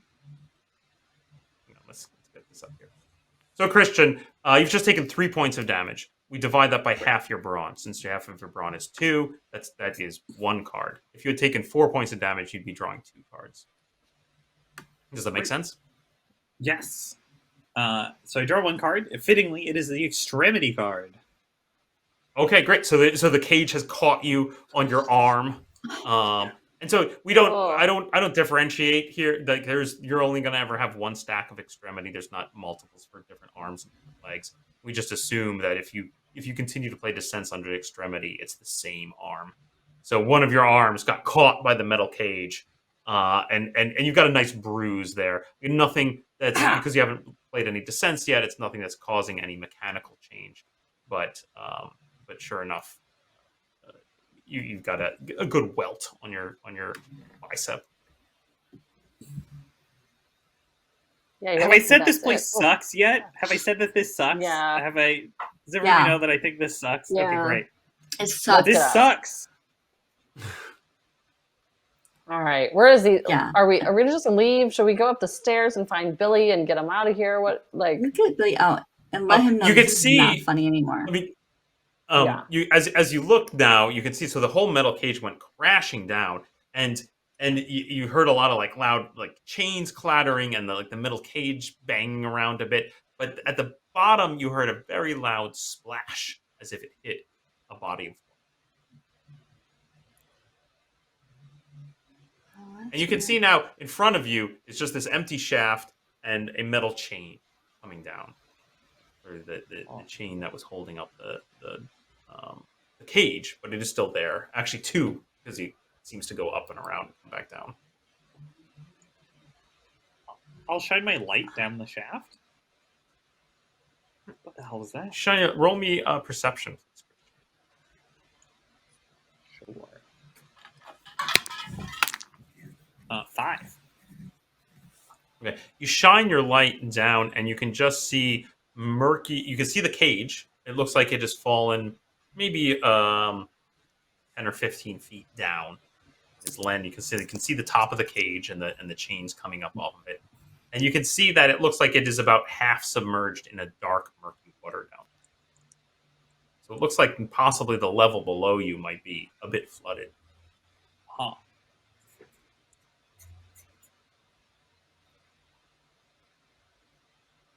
This sucks. I think we should go up and we should try to find a window and we should try to signal to those cops that we're outside. They might still be around, right? And then they can come in and they can get us out of here and they can arrest Billy for being a dick. Kyle and Alex, will you both also roll me perception? Perception, I'm an 8. 7. 4. 4 from Kyle. Christian, what was your perception roll again? 5. Okay. The three of you kind of stare down for a moment at this dark, murky water in the cage, half submerged. Kyle, you think you see something move in the water. You think you see something down there. That's not just water. Oh my god, what was that? Did you see that? Is it the stockfish? I don't know if it's sockfish. Maybe it was Billy. Maybe it's not a dead body. Maybe it's a sockfish. I don't know. I just saw something down there. Something's down there. It's not just water. Do you guys hear that? Oh, God. I swear I keep hearing something behind me. Also, I don't know if calling the cops is a really good idea because I have a tingly in my brain. A little bit. And Tingly in your brain. I don't know what the fish in the water is, but I have a lot of really great theories about it. I'm not really sure how long we've been here. If we've been here a short time or a really long Is that cookie time. really hitting you? I forgot I ate that cookie. I mean, Just the cookie. Here. It's fine. we can show them But I the dead swear I body. saw something in that water. Yeah, well, I swear I keep hearing something behind me, so I don't know what's going on. There's something down the Let's water. just We should go get it. find this Billy. point- I hope it's not idiot. Billy. You, Ugh. as you stand here in front of the elevator, looking down to having this discussion, you hear a rapid thump, thump, thump, thump, thump, thump, thump, as if someone is very rapidly running down the stairs next to you. Oh my God. Okay, you guys hear that, right? Ah! All right, let's open the door. Should I Let's flush get that him. on the stairs? Let's go. I'm going to tackle him. You open the door, I'll tackle him. Okay, I'm ready. let's go. You Let's rush. do it. You rush over next to the. It's just an open doorway that leads to these rickety-looking wooden stairs, and you think you briefly catch the flash of a metal buckle dangling off of a leather jacket of somebody. The stairs are such that they do quick switchbacks back and forth as you go down, kind of a half light turn, go down half light turn.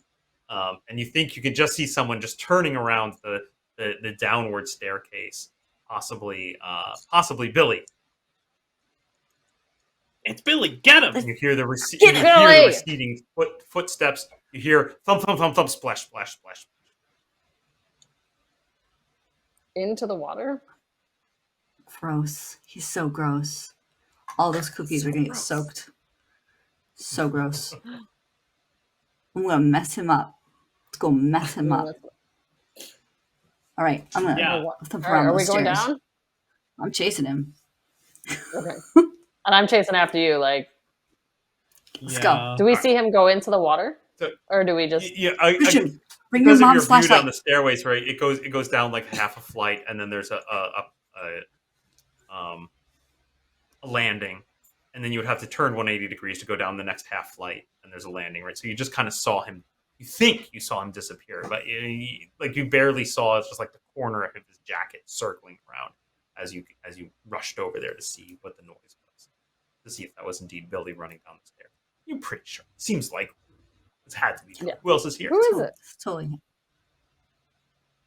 If Billy's dead, Is anybody rushing down the stairs after him, or are you all standing trepidatiously? Yeah, Kyle's I'm charging. going. Alex Yeah. goes rushing down the Charging. stairs. Alex, you And go. I'm Alex, you going rush down the after. stairs. You reach that first landing down. So you go maybe 6 steps down. You reach a landing, and the stairs are old wood. With each thump, like there's a little explosion of dust as your foot lands. You turn the one. You reach this very small landing. And these stairs again are very narrow. They're just wide enough for like one person. You wouldn't walk side by side down these. Yeah. You go down a flight. You hit the landing. You turn. You look down, and you can see it does appear to be going to a lower level that looks similar to the upper levels, though no windows because it's getting below the ground level. And you can see about 3 steps and then water. Oh, gross. And we can't see Billy anymore. You don't see Billy currently. Although Alex, do you have a light? Are you? I mean, I have my cell. I have my cell phone. You have your cell phone. You have your cell phone flashlight. You're kind of flashing it around. It flashes. It reflects a bit off of the water. Roll me a perception. Actually, perception investigate. I'll take. So both of those. Yeah. So perception. Oh gosh, I got 2 for perception. And 5 for investigate. Okay. So you can see that the water is kind of moving, rocking. You can see little trails in it. You don't see Billy himself, but it's sure. And you can see a muddy boot print about 2 steps down. You feel pretty confident that Billy just raced down here. You don't see him himself, but you still see plenty of evidence of him rushing through here. And you're guessing he just waded into that water, which is pretty disgusting. So I kind of pause. I'm like, oh god, like Okay. my You feet pause are for a getting wet, minute, and I'm long like, enough at least for Christian and Kyle to come up behind you. And again, these are very Yeah. narrow steps, so there isn't really room for you all to stand on this. So you're kind of like crowded in. Maybe Kyle is kind of just leaning on your shoulder and trying to peer around to see around down to the water.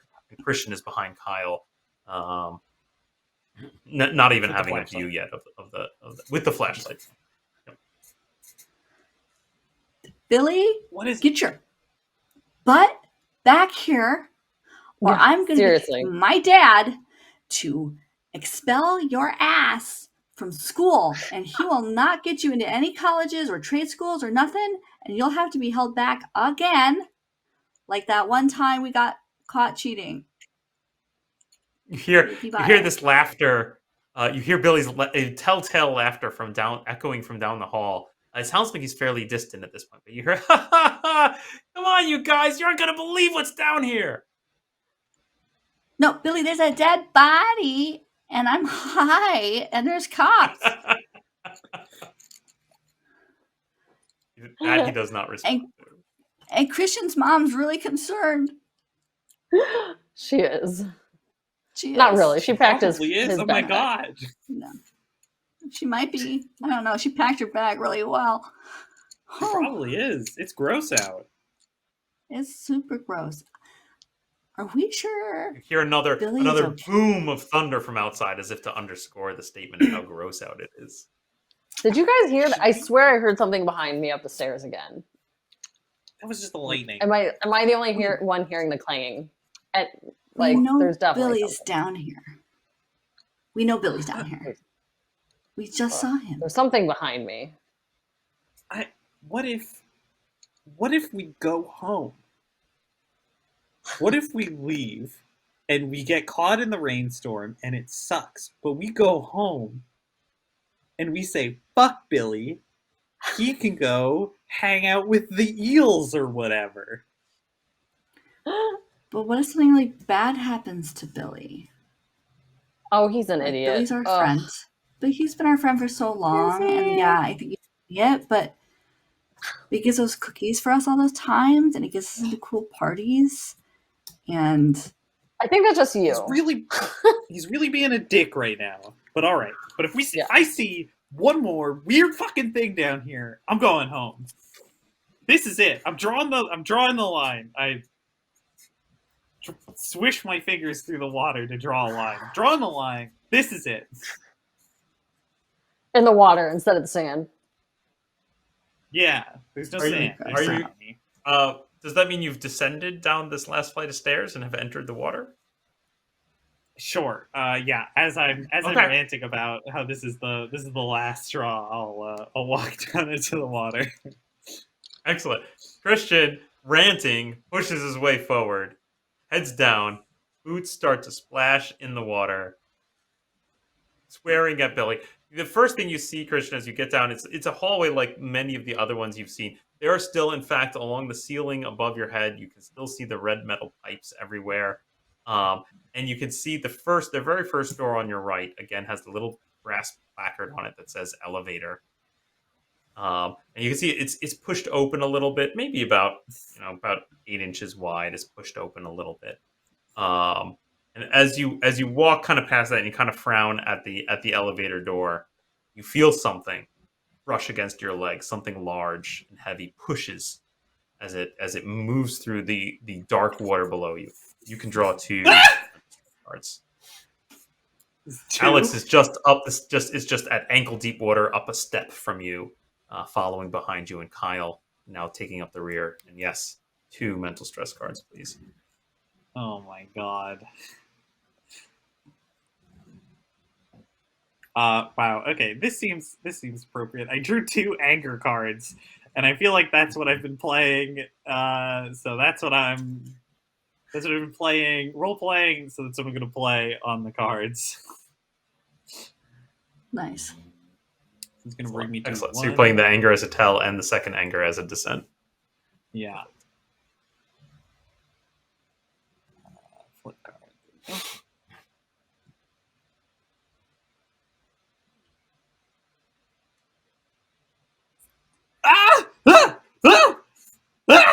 What? There's something Is in it the water. Billy? There's something in the What is fucking going water. on? There's something in the water. I jump out of the water. I jump back onto the steps. There's something in the water. Something touched my leg.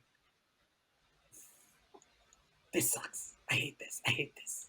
This is so bad. It's one of those big eels, All right, fine. and it's gonna slurp me like a spaghetti because I made a joke about it upstairs. It's just a dumb fish. It's just a dumb fish. You saw it? It was like a big, long tube fish. Very dumb. You're fine. You're fine. You're okay now. You take a deep breath. You've got this.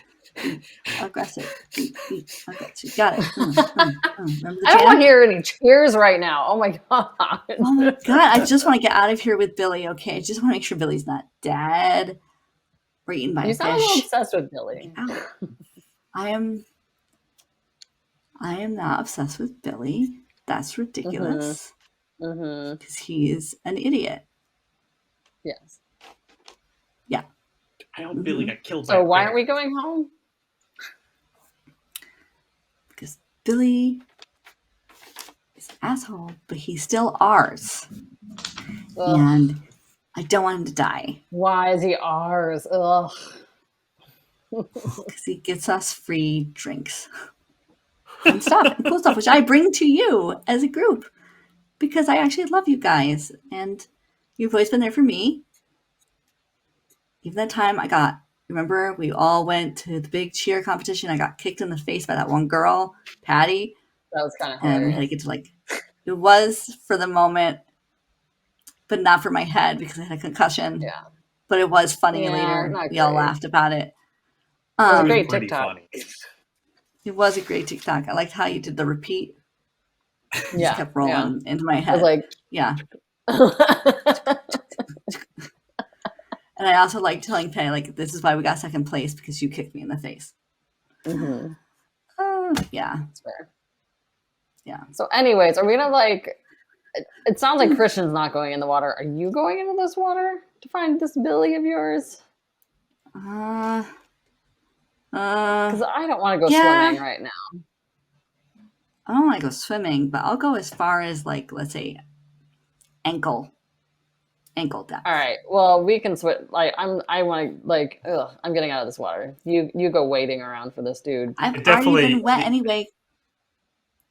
When you watched Christian go down the stairs, right? You've got about 3 dry stairs, and you know there's about 3 more stairs that go into the water before you get into this hallway.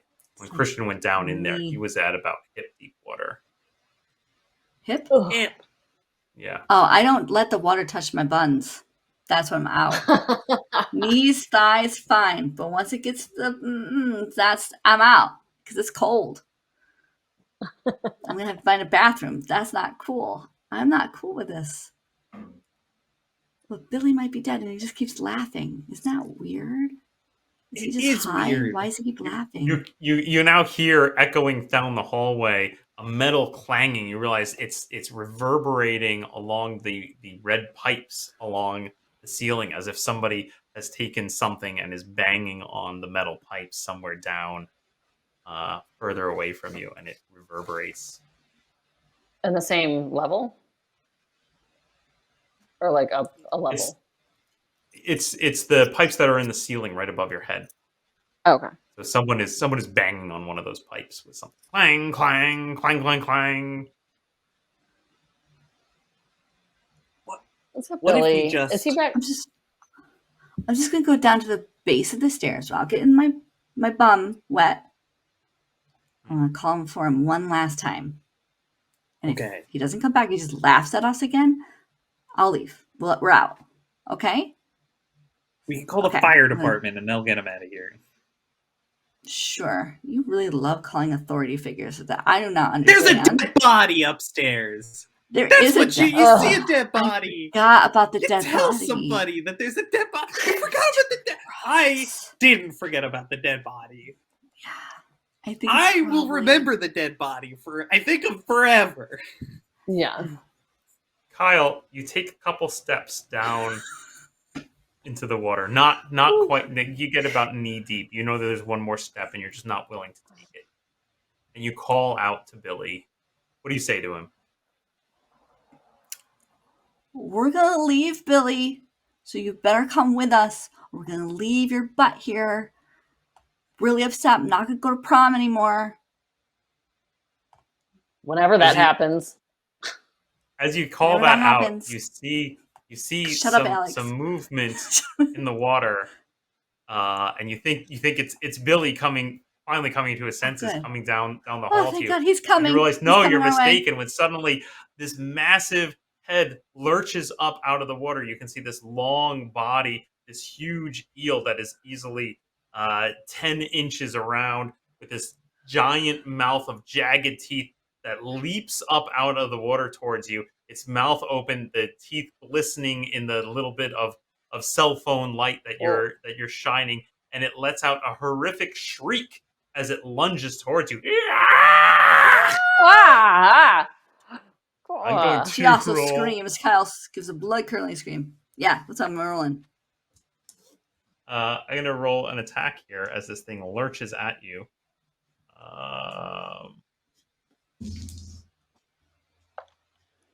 It lurches forward, Kyle, and bites you.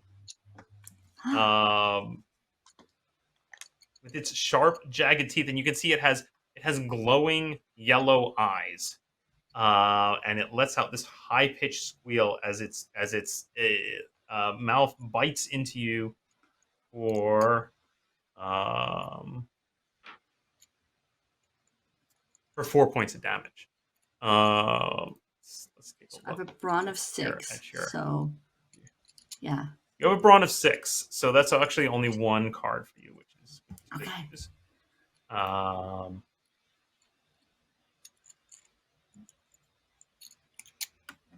However, I will also ask everyone to please draw 3 mental stress.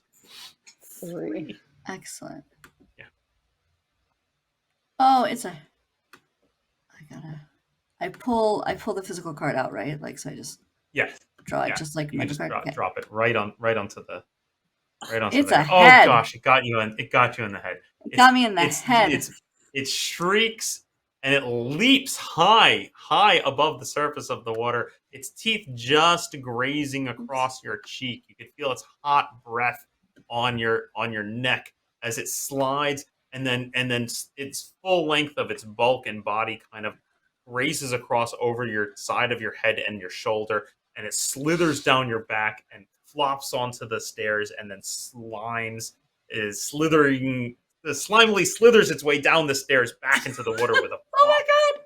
and you can feel like this thing was probably a good 6 feet long. You have a jagged cut across your cheek, and you are just absolutely horrified by the sight of this and the sounds of this thing nearly taking your head off. She clutches her face and screams, and as she tries to get, like, you know, she's probably like tripping because it's really slow because she's in water, back up the stairs back to her friends. Excellent. I'm ruined for prom. So you have a head tell, Yeah. and then what have you done for your mental stress cards? I'm gonna do one obsession. I'm gonna do another hallucination, and I'm just gonna go for the next obsession. But I need to see what the card says. Hold on. Yeah, I'm having this syndrome. Yeah. Having a hard I can time help with that. Which ones are you trying to look at? Obsession.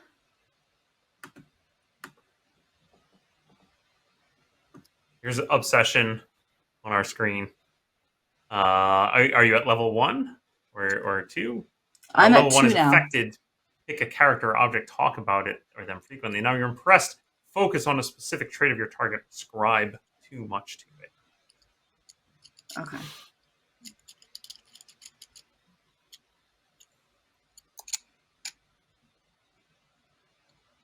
So let me make sure I'm getting this right. You're at 2 obsession. You have a hallucination and an anxiety tell currently.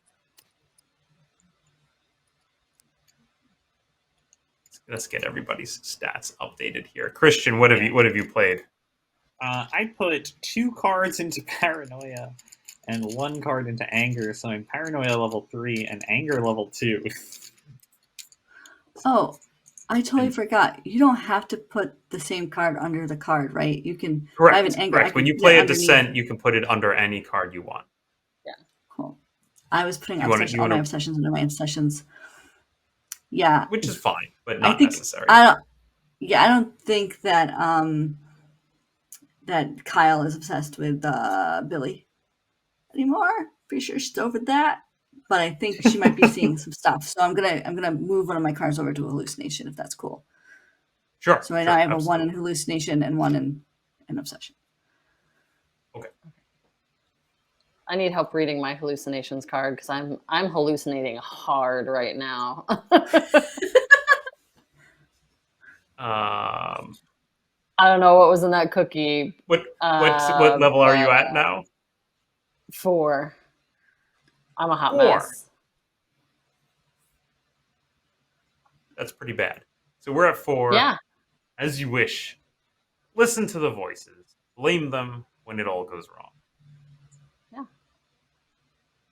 I told you I've been hearing these guys, and we just got to keep going into the water. We clearly just need to go in the water because that's, I keep on hearing this, and they say we just need to go in. We have to go in. Like, so you get eaten by eels? That's what they're saying. So Billy can kill you? So Billy can fucking but murder that's you what by we're killing you safe. by That's what they're eels? telling me. That's what they're telling me, is we got to go in the water. That's where it's Listen, I went in the water, and look, I got this nasty scar. Look, the thing attacked me. Whatever that thing was, I don't know what it was. It may have gotten Billy. I need to get my TikTok going right now because I need to do a TikTok, and there's no bars, and I need my TikTok, and I have no idea where my phone is. I don't know where I put it, and I think I heard something on there.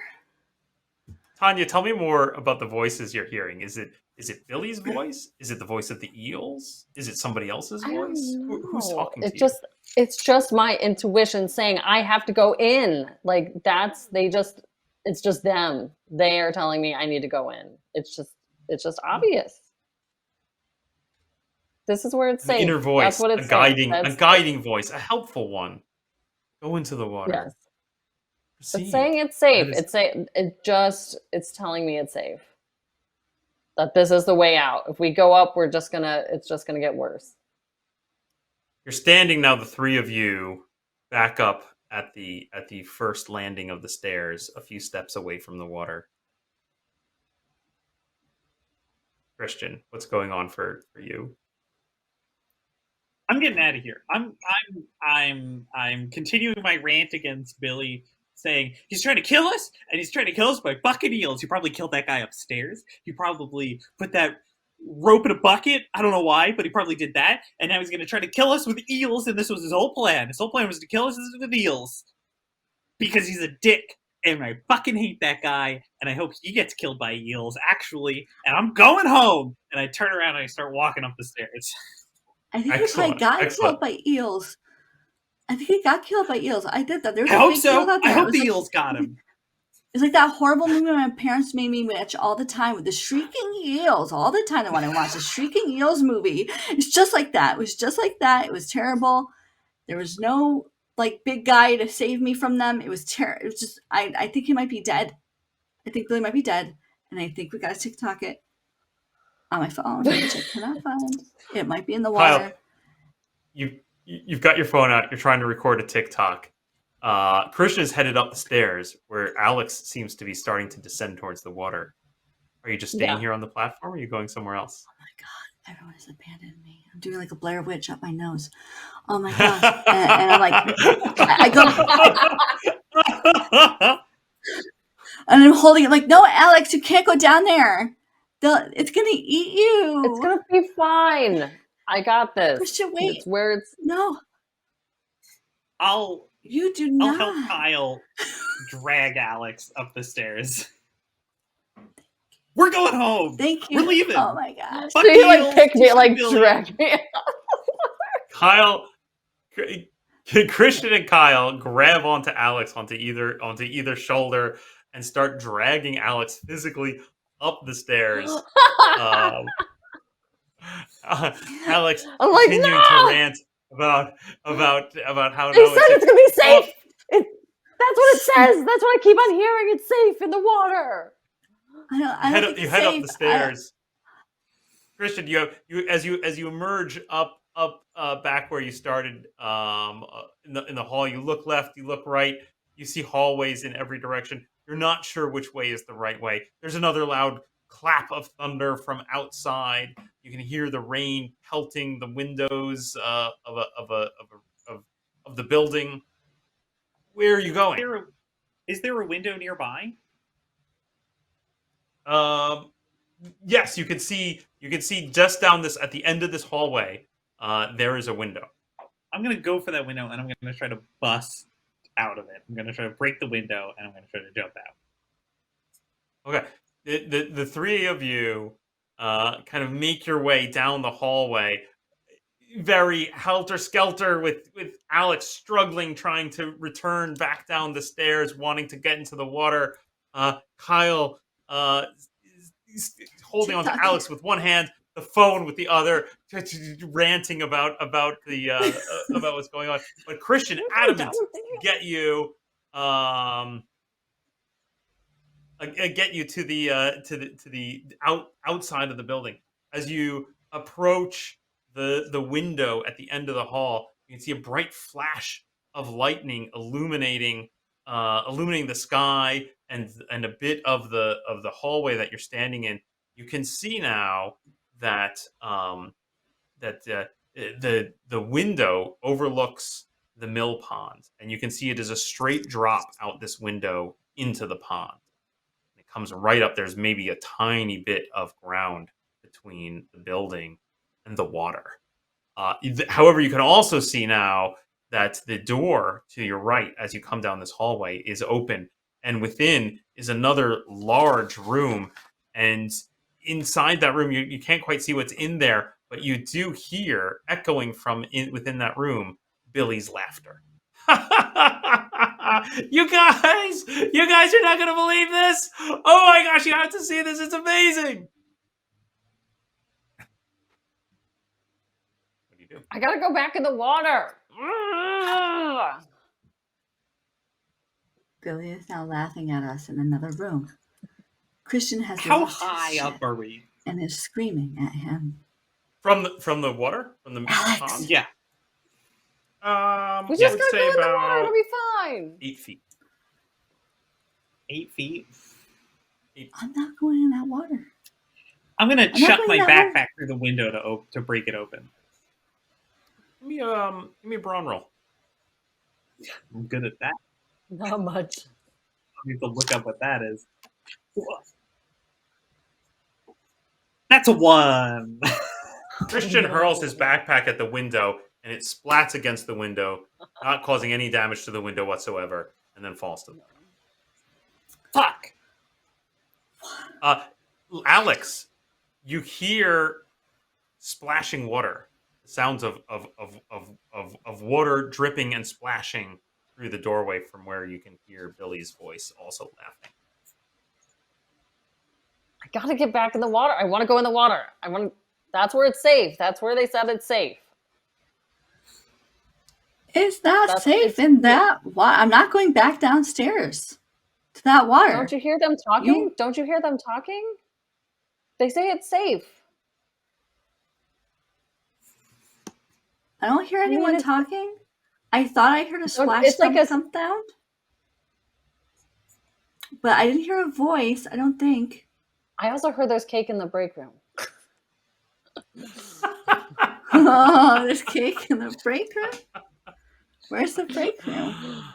I don't know. I think it's back there. I think it's safe in the water, and I think there's cake in the break room. I don't know. There may be cake That's in what the they're just break telling room. me. Who are they? I know what's gonna break this fucking window. If I throw Billy through it, it'll definitely shatter. I'm gonna storm That's into the awesome. room where I heard Billy's voice. I'm gonna fucking kill him. Oh Christian, my are God, you I'm going letting go of after Alex? Christian. Yeah, I think at this point. Okay, Christian lets go of Alex, storms into the other room. Alex, if you wanted to break free at this point, probably would be fairly Yeah. easy since Kyle seems pretty distracted with their Instagramming. I'm trying to jump in the or water. rather, I'm only holding Alex on with one arm because I have to hold Yeah. my phone with the because you got to hold the phone exactly. And So you're and just like Christian this is video is driving. capturing me like. Yes. No!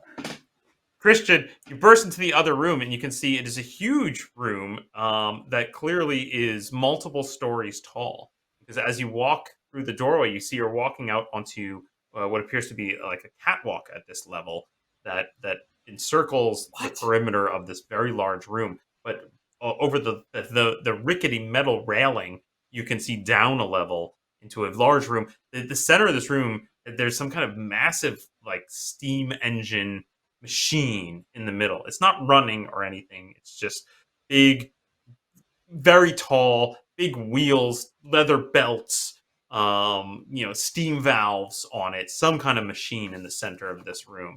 But you can't see it where it touches the floor because down below, because this room is as I said, multiple stories tall. So you're looking down a level, and this machine is clearly in the lower level, and the bottom of which is full of water. As you look up, you can see again the spider web of metal pipes, of red metal pipes across, and one particularly large, maybe 8-inch wide metal pipe that runs across the entire length of the ceiling. Although it is lowered, hanging by about a foot or two from the ceiling itself, and there are big wooden rafters up there. You can see some movement up there, and you see Billy's face peering down at you, and he's smiling. Billy, you fucking Alex. asshole! I'm gonna jump to Alex. Alex, do you wrench yourself free from Kyle? Yes. And if so, what do you do? Where am I? Can I see the? Is it like windows? Like I can't get to the water? So you're in a hallway. You just came to the end of this hallway. At the end of the hallway, there's a window in the building, and it does look like this window looks out onto the mill pond. So, Okay. like, if you could smash the window, you could get through and get into the water. gonna try However, and as you smash the saw, window and jump out. Christian hurled his backpack against the window and it did nothing. You also hear a lot of water sounds coming from this doorway that Christian just went into, and he seems to Oh, be okay. ranting about Billy over there. I bet you he's in the water over there. Let's go over there. What's going on? I hear the water. I hear it. Yeah, I'm you gonna come run rushing into in, the- Talking to Alex, me? and you can see the room as I talking to described, and everyone. definitely, if you just like leapt over this very rickety looking metal railing, you would jump into water down below. Or as you look around you, it does look like there is one spot as you come around the corner where there's a little staircase, a very thin, rickety metal staircase that leads down. So you can run down that staircase into the water if you wanted. You can tell that there must be holes in the ceilings, or maybe the pipes are dripping because drips of water are constantly falling into this room from the ceiling. So I can jump the railing. You could jump the railing if you want. You're Yeah, not I'm sure just how gonna deep run the and jump water is over on the the other railing. side, and it's a good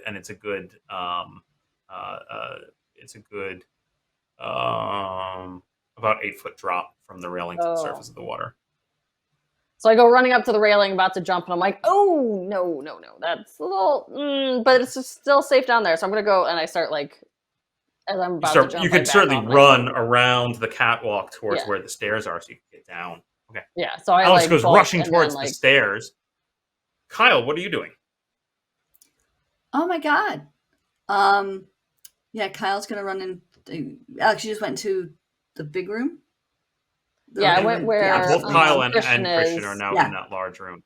Yeah, I was trying to jump in the I'll water, run but now after. I'm rushing down the stairs. Like, no, Alex, where are you going? Going in I'll the charge water. in after Alex to try to again prevent them from jumping into the water. Do I see Kyle, Billy's face? you go rushing into the room. Okay. You go rushing into the room. You're standing on the catwalk next to Christian. Alex has kind of shoved her way past to go rushing towards where you can see there's some stairs leading down into the lower level, which has been flooded. Again, there's some kind of massive steam engine taking up the center of the room. But as you enter the room, you can hear, "You're here!" And you look up and you can see Billy's face. He's climbed up on top of these red metal pipes. So he's kind of wedged himself between the pipes and the ceiling up above, which is another good 10 feet above you. And you can see his smiling face over there. And he leans out and he seems to have what appears to be a bag of goldfish, like if you went to a pet store and bought a couple of goldfish, right there in another little inflated bag. And he just rips it open, and water and goldfish drop from the ceiling down into the water below. "You guys aren't gonna believe this! It's amazing!" And he just looks just absolutely thrilled. What do you do, Kyle? I take out one of my mini sodas from my mini backpack and I chuck it at Billy's face. Excellent. Roll me agility. Take that, Billy. And I guess I'll call that fighting. It's certainly not shooting, so let's call it fighting.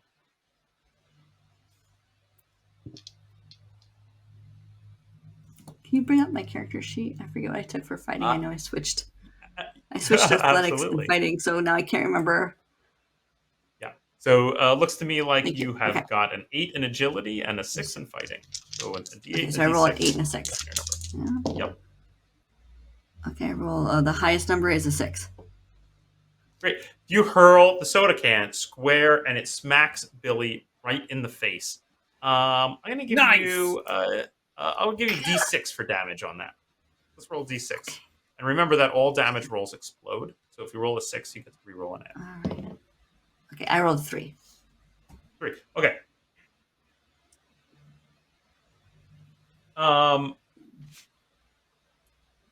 The soda can hits him square in the nose, and he is completely startled.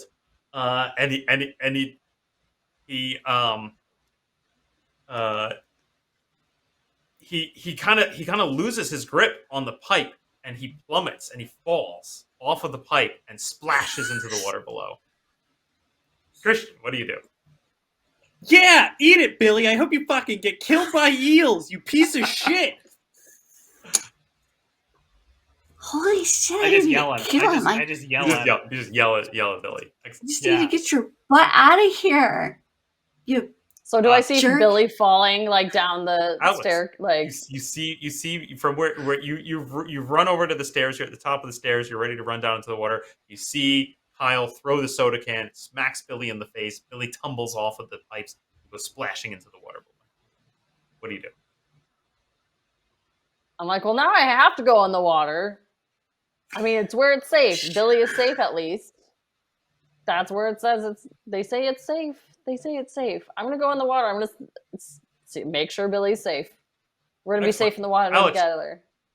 You rush down the stairs into the water. You splash. You end up in about hip deep water. You start wading over towards where you saw Yeah. Billy hit the water, and then suddenly the floor gives out from under you. Just suddenly there's no more floor, and you find yourself completely swimming in water. Roll for me, please, a brawn and athletics. Oh heavens. Oh, that's not your character. Oh my gosh,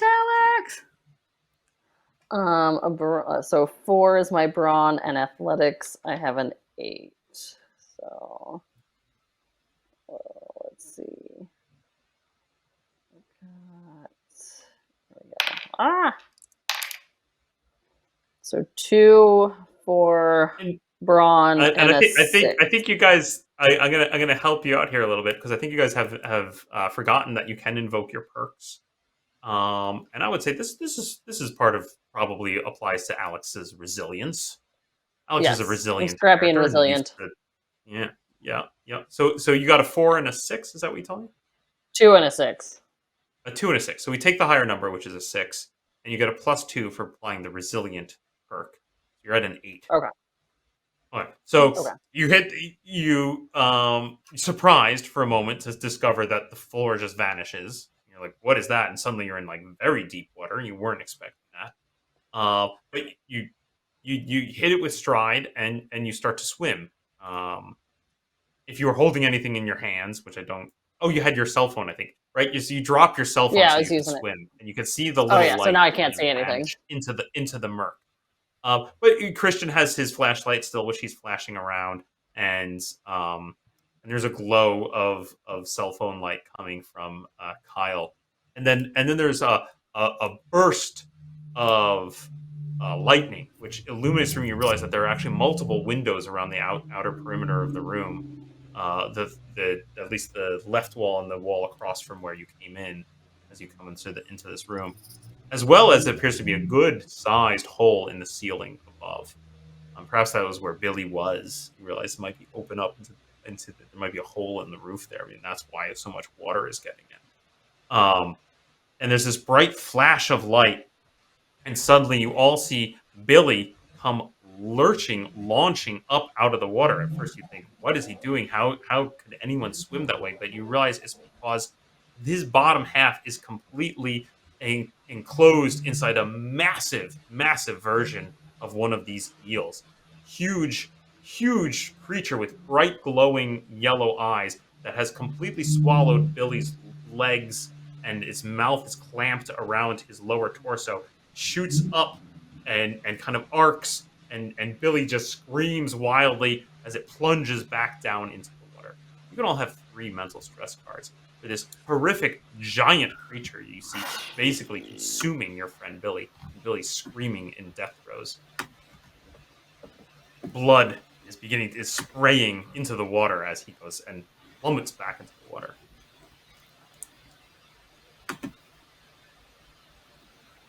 Cool.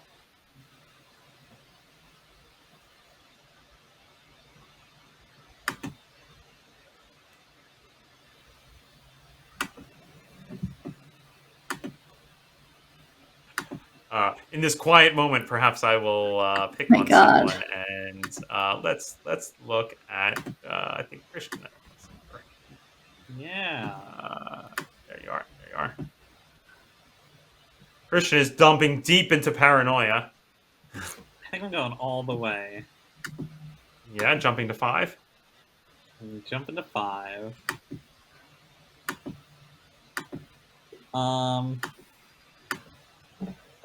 You know, and then I'll put one of these. Just, you know, it feels... I gotta put it somewhere. I'll put it into memory loss here. Excellent. Excellent. Yeah, that seems about right. Colleen, how's your hand looking, Colleen? Oh, I'm getting some anxiety going on here. I think it's a bit overwhelming.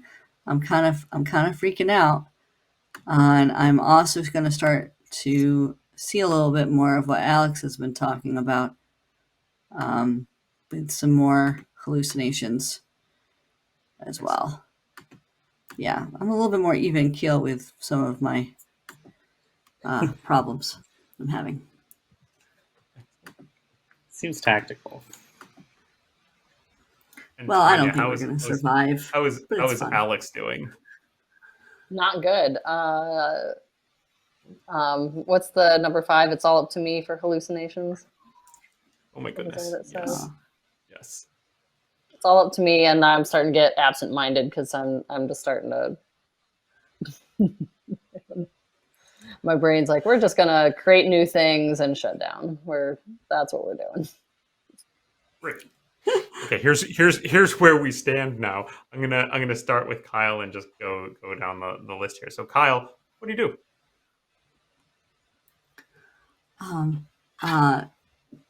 Kyle gets frozen for a moment because she just killed Billy, basically, or was partially responsible for Billy's untimely death. She can't quite figure out if she should keep TikToking or not. Alex just jumped in, and that's concerning, but also terrifying.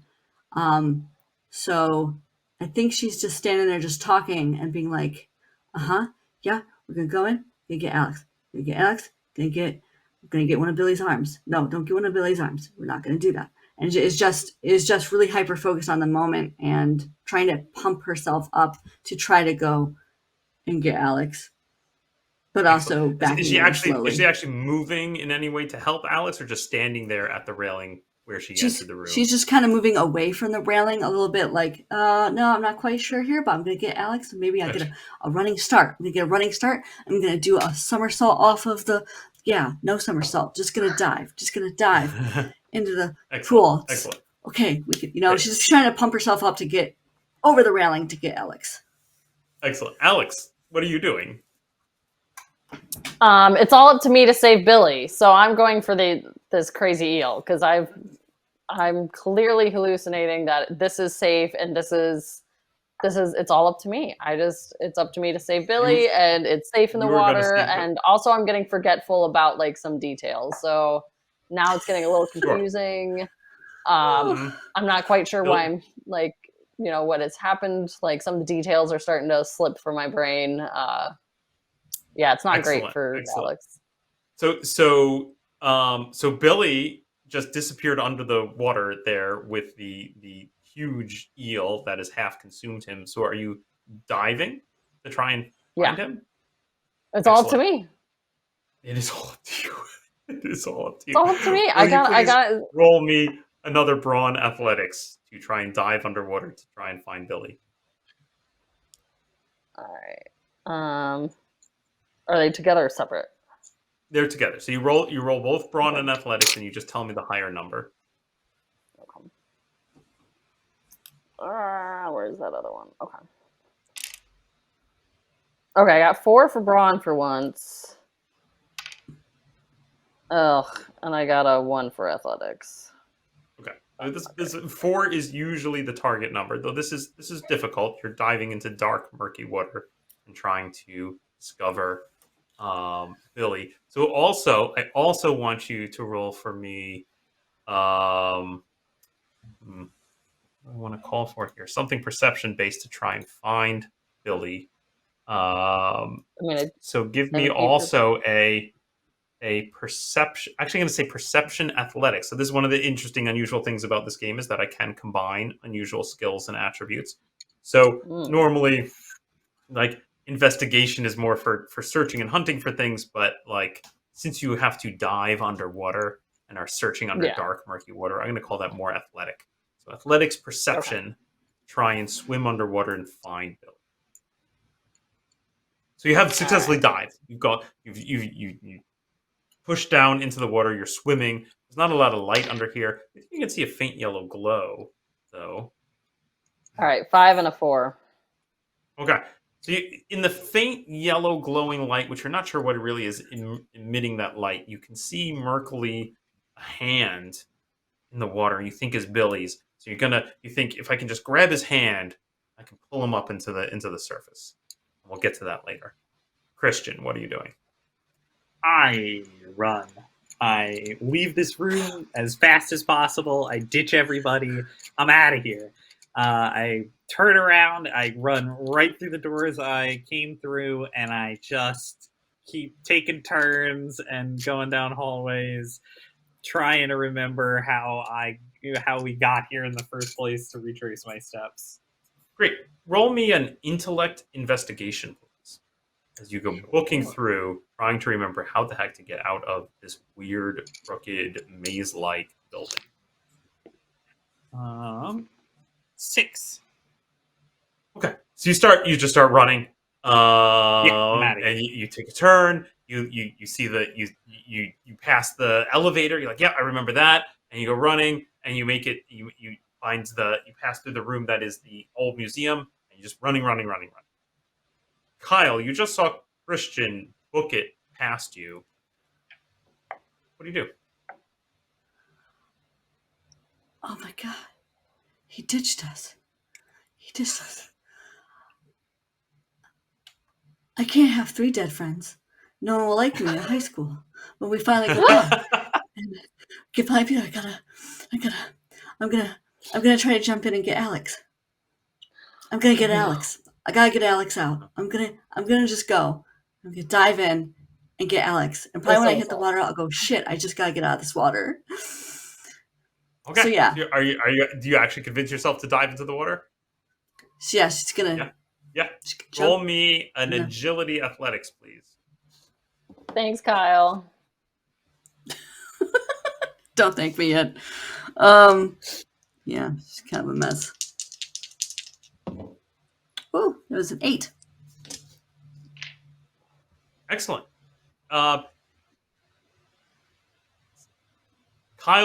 dives into the water very elegantly. It's just actually something Kyle's reasonably good at. Dives into the water, goes swimming through. Eventually, you swim through the dark murk of the water. It's very dark down here, but there is kind of a faint yellowish glow coming from somewhere. You manage to actually connect with Alex, and the two of you link together and rise up to the surface. Your two heads bursting from the surface at the same time. Kyle and Alex, you lift Kyle. You lift up your arm exultantly.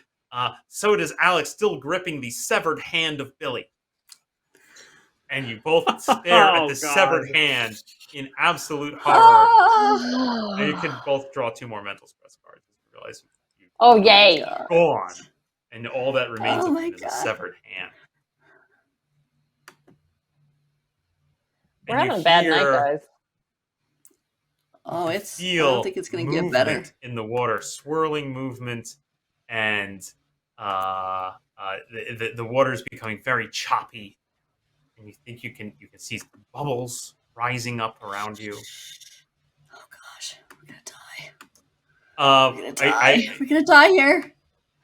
I should go to Alex next. I'm going to skip ahead because Alex is trying to play some cards. So, Christian. Yeah, I'm busy. Roll me another. What did I have you roll last time? I've already forgotten. Investigation intellect. Investigation intellect. Yes, as you try to find your way out. 4 this time. Okay. You continue to book it through. You get turned around a little bit. You end up going down a blind hallway and then and then just ending up in a room full of weird pipes and more of these valves and several wheels and such, and it just looks like some kind of like some kind of control room maybe for whatever all these pipes are, but it just seems wrong. You don't remember this from before, Nope. and you circle back and you go heading back to try and find your way out.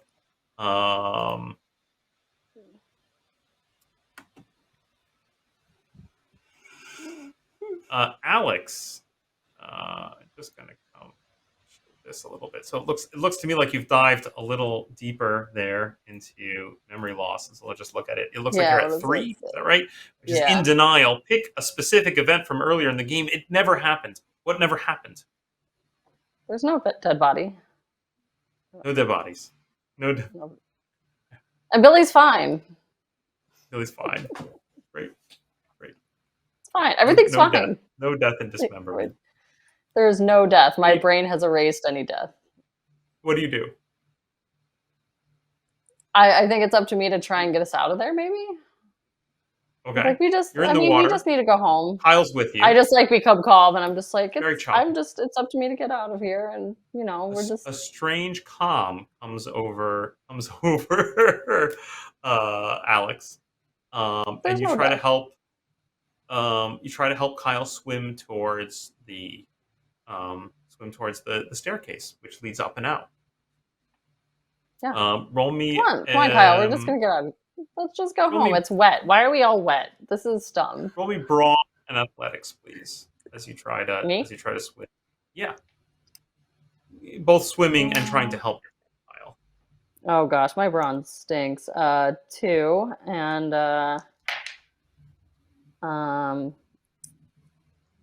what's it? 2 and 4. Yeah. Okay. Not great. You slowly make your way. You get at least to the point in the water where you find the floor, and you can put your feet down. You're finally not swimming anymore, and you're now just standing in water. And you've got one hand out. Maybe you've left the dismembered hand of Billy floating in the water, but you're reaching one hand out to Kyle, who is swimming towards you. When emerging from the water, like once again, is this huge head of this massive eel. Its glowing yellow eyes, you realize, was the sole source of light there under the water. Its mouth of razor sharp teeth open, and it lets out a horrible shriek. And its jaws try to clamp down on Kyle. Do I try to grab Kyle out of the way? I get a roll for its fighting first to see if it can bite Kyle. Kyle's not really swimming, by the way. Kyle's for like flailing and kind of just being like, I'm wet in the water. Billy's dead. Everyone's dead. Nothing's dead. You're dead. I'm dead. We're all dead. Everyone is dead. And she's just like, she can't take it. And she's just not. So you pulling her out is actually, you're dragging her. Like she's not okay. She's having a panic attack. Full on. Yeah. Kyle, bad news for you, Kyle. I'm afraid. Okay, that's fine. I think it's the damage dice on its bite exploded on me twice, and I'm rolling d8s here. So you're taking a total of 24 points of damage. We're going to look at how truly terrible this is for you, Kyle. I'm is that 6. possible? So 6 You have a brawn of divided by 24. 24 divided by 6. You're going. No, sorry. Your brawn is 6, so you only get to divide by half of your brawn. It's 24 divided by 3. You're drawing 8 physical stress cards. That's math, everyone. Kyle's not good at math. Kyle, here's what that means for you. So you're going to draw and play 8 physical stress cards. And if you have to add a 4th descent to any particular body part, you are dead. There is a chance. Kyle's absolutely terrified. There's a chance for you to survive this, though it doesn't seem likely. But we'll see what happens. Okay. We got a torso. got an extremity. We're just gonna go full hog. Let's try to, for whatever reason, survive this horrific show, or let's not and just call it a day. 3. I I think need 5 Kyle more did a cards. great job.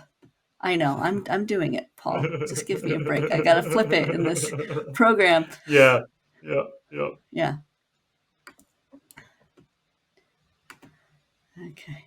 Of course, it is up to you. Stress. If Colleen, if you decide Yeah. it's simply more dramatic for Kyle to die horrifically at this point, you are certainly allowed to descend. Well, so here's the thing. I got a whole bunch of heads, so You're I done. can't even drag it Yeah, over. It's not letting me drag it over. Okay. Oh my gosh, let me drag the card. Yeah, I'm done. I Yeah. have I have 2 more heads. Or I have a head and another torso. So that's 4 on my head. Yep. Yeah, Okay. rip your So head off. the massive jaws clamp down on Kyle's body, just as Alex gets her feet under her and feels secure, reaches out towards Kyle. Kyle is flailing and looking ridiculous in the water. The massive jaws come clamping down as the thing plummets down into the water in a massive spray of blood, and Kyle's head rolls on the chop of the water gently over towards where Alex is standing. Alex, what do you do? I don't know. I forgot past things. Can I just pretend current things aren't happening? You should be certainly drawing a bunch more mental stress for this. Yeah, I'm like, you should be drawing I three more mental stress is usually the cap. I usually don't do more than 3 at a time. So yeah. give me I mean, 3 I more just mental saw stress. my friend. I mean, we're just gonna go down the memory loss hardcore. I Okay. mean, I'm just gonna toss those all under there, and maybe a little dash of obsession. But what does the last one say on the memory loss? The last entry on memory loss is complete amnesia. Okay, so I just have no idea why I'm there. I have no idea. Yeah, I have no idea why I'm here. I am just checked out. I have no idea. Do you think that does Alex, despite the complete memory loss, have the wherewithal to get out of the water? Yes. Okay. I'm like, I don't know I'm wet. I don't know I'm wet. Like, I just start like, I'm kind of dazed and just kind of like slowly pulling myself out of the water in a very dazed and I don't know. So we'll now proceed into the denouement, the end of our story. And what I like to do is I like to go around the table and one by one, what I will do is I'll have each player may give us a little bit of an ending for their character, and I like to progress the timeline as on each step. So I'm going to start with Colleen because it's the easiest. The next morning, what happens? What happens the next morning at the the household of Kyle, when Kyle fails to return home? Yeah, I think that the superintendent has a search. They're very concerned. They probably make, if you want to go a little bit further on, they never find her. So they make a memorial statue at the high school for her. And they make a special scholarship for cheerleaders. But they think that she was probably abducted by Billy, is the main suspect, and he, of course, is never found either. But they think that maybe they ran out together or something.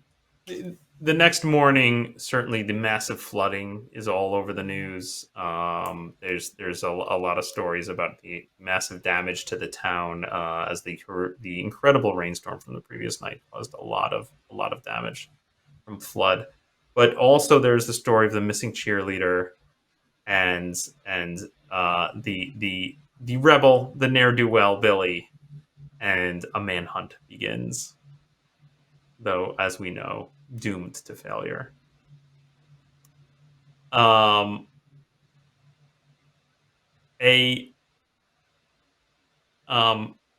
week later, where is Alex?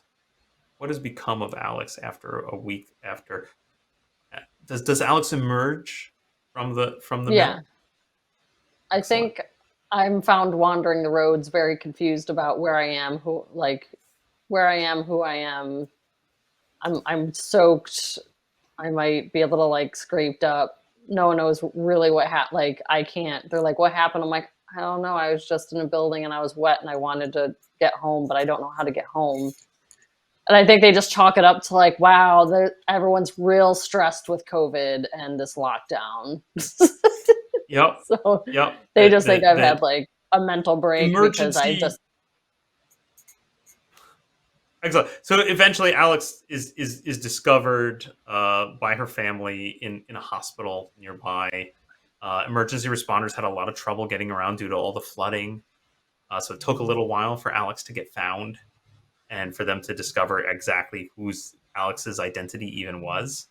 And it's just generally assumed that somehow in the storm, Alex got lost, and who knows? Who knows what happened? Perhaps a blow to the head of some kind. It's unclear. It's totally unclear, and it's an absolute mystery. But Alex's family is pleased to have Alex back, but of course, Alex doesn't remember them at all.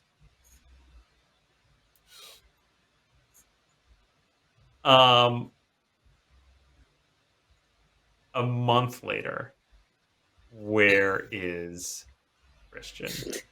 What has happened to Christian in the month intervening later. month? Yeah. That I think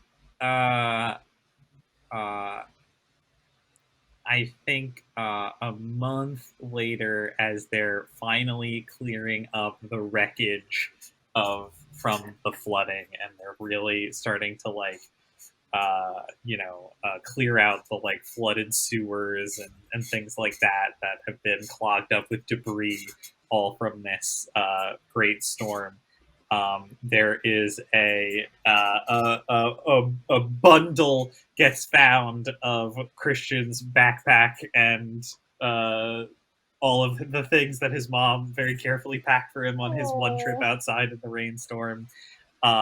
And inside of that is just his bones, gnawed on and chewed on and scraped completely clean. oh my god. Excellent. Okay.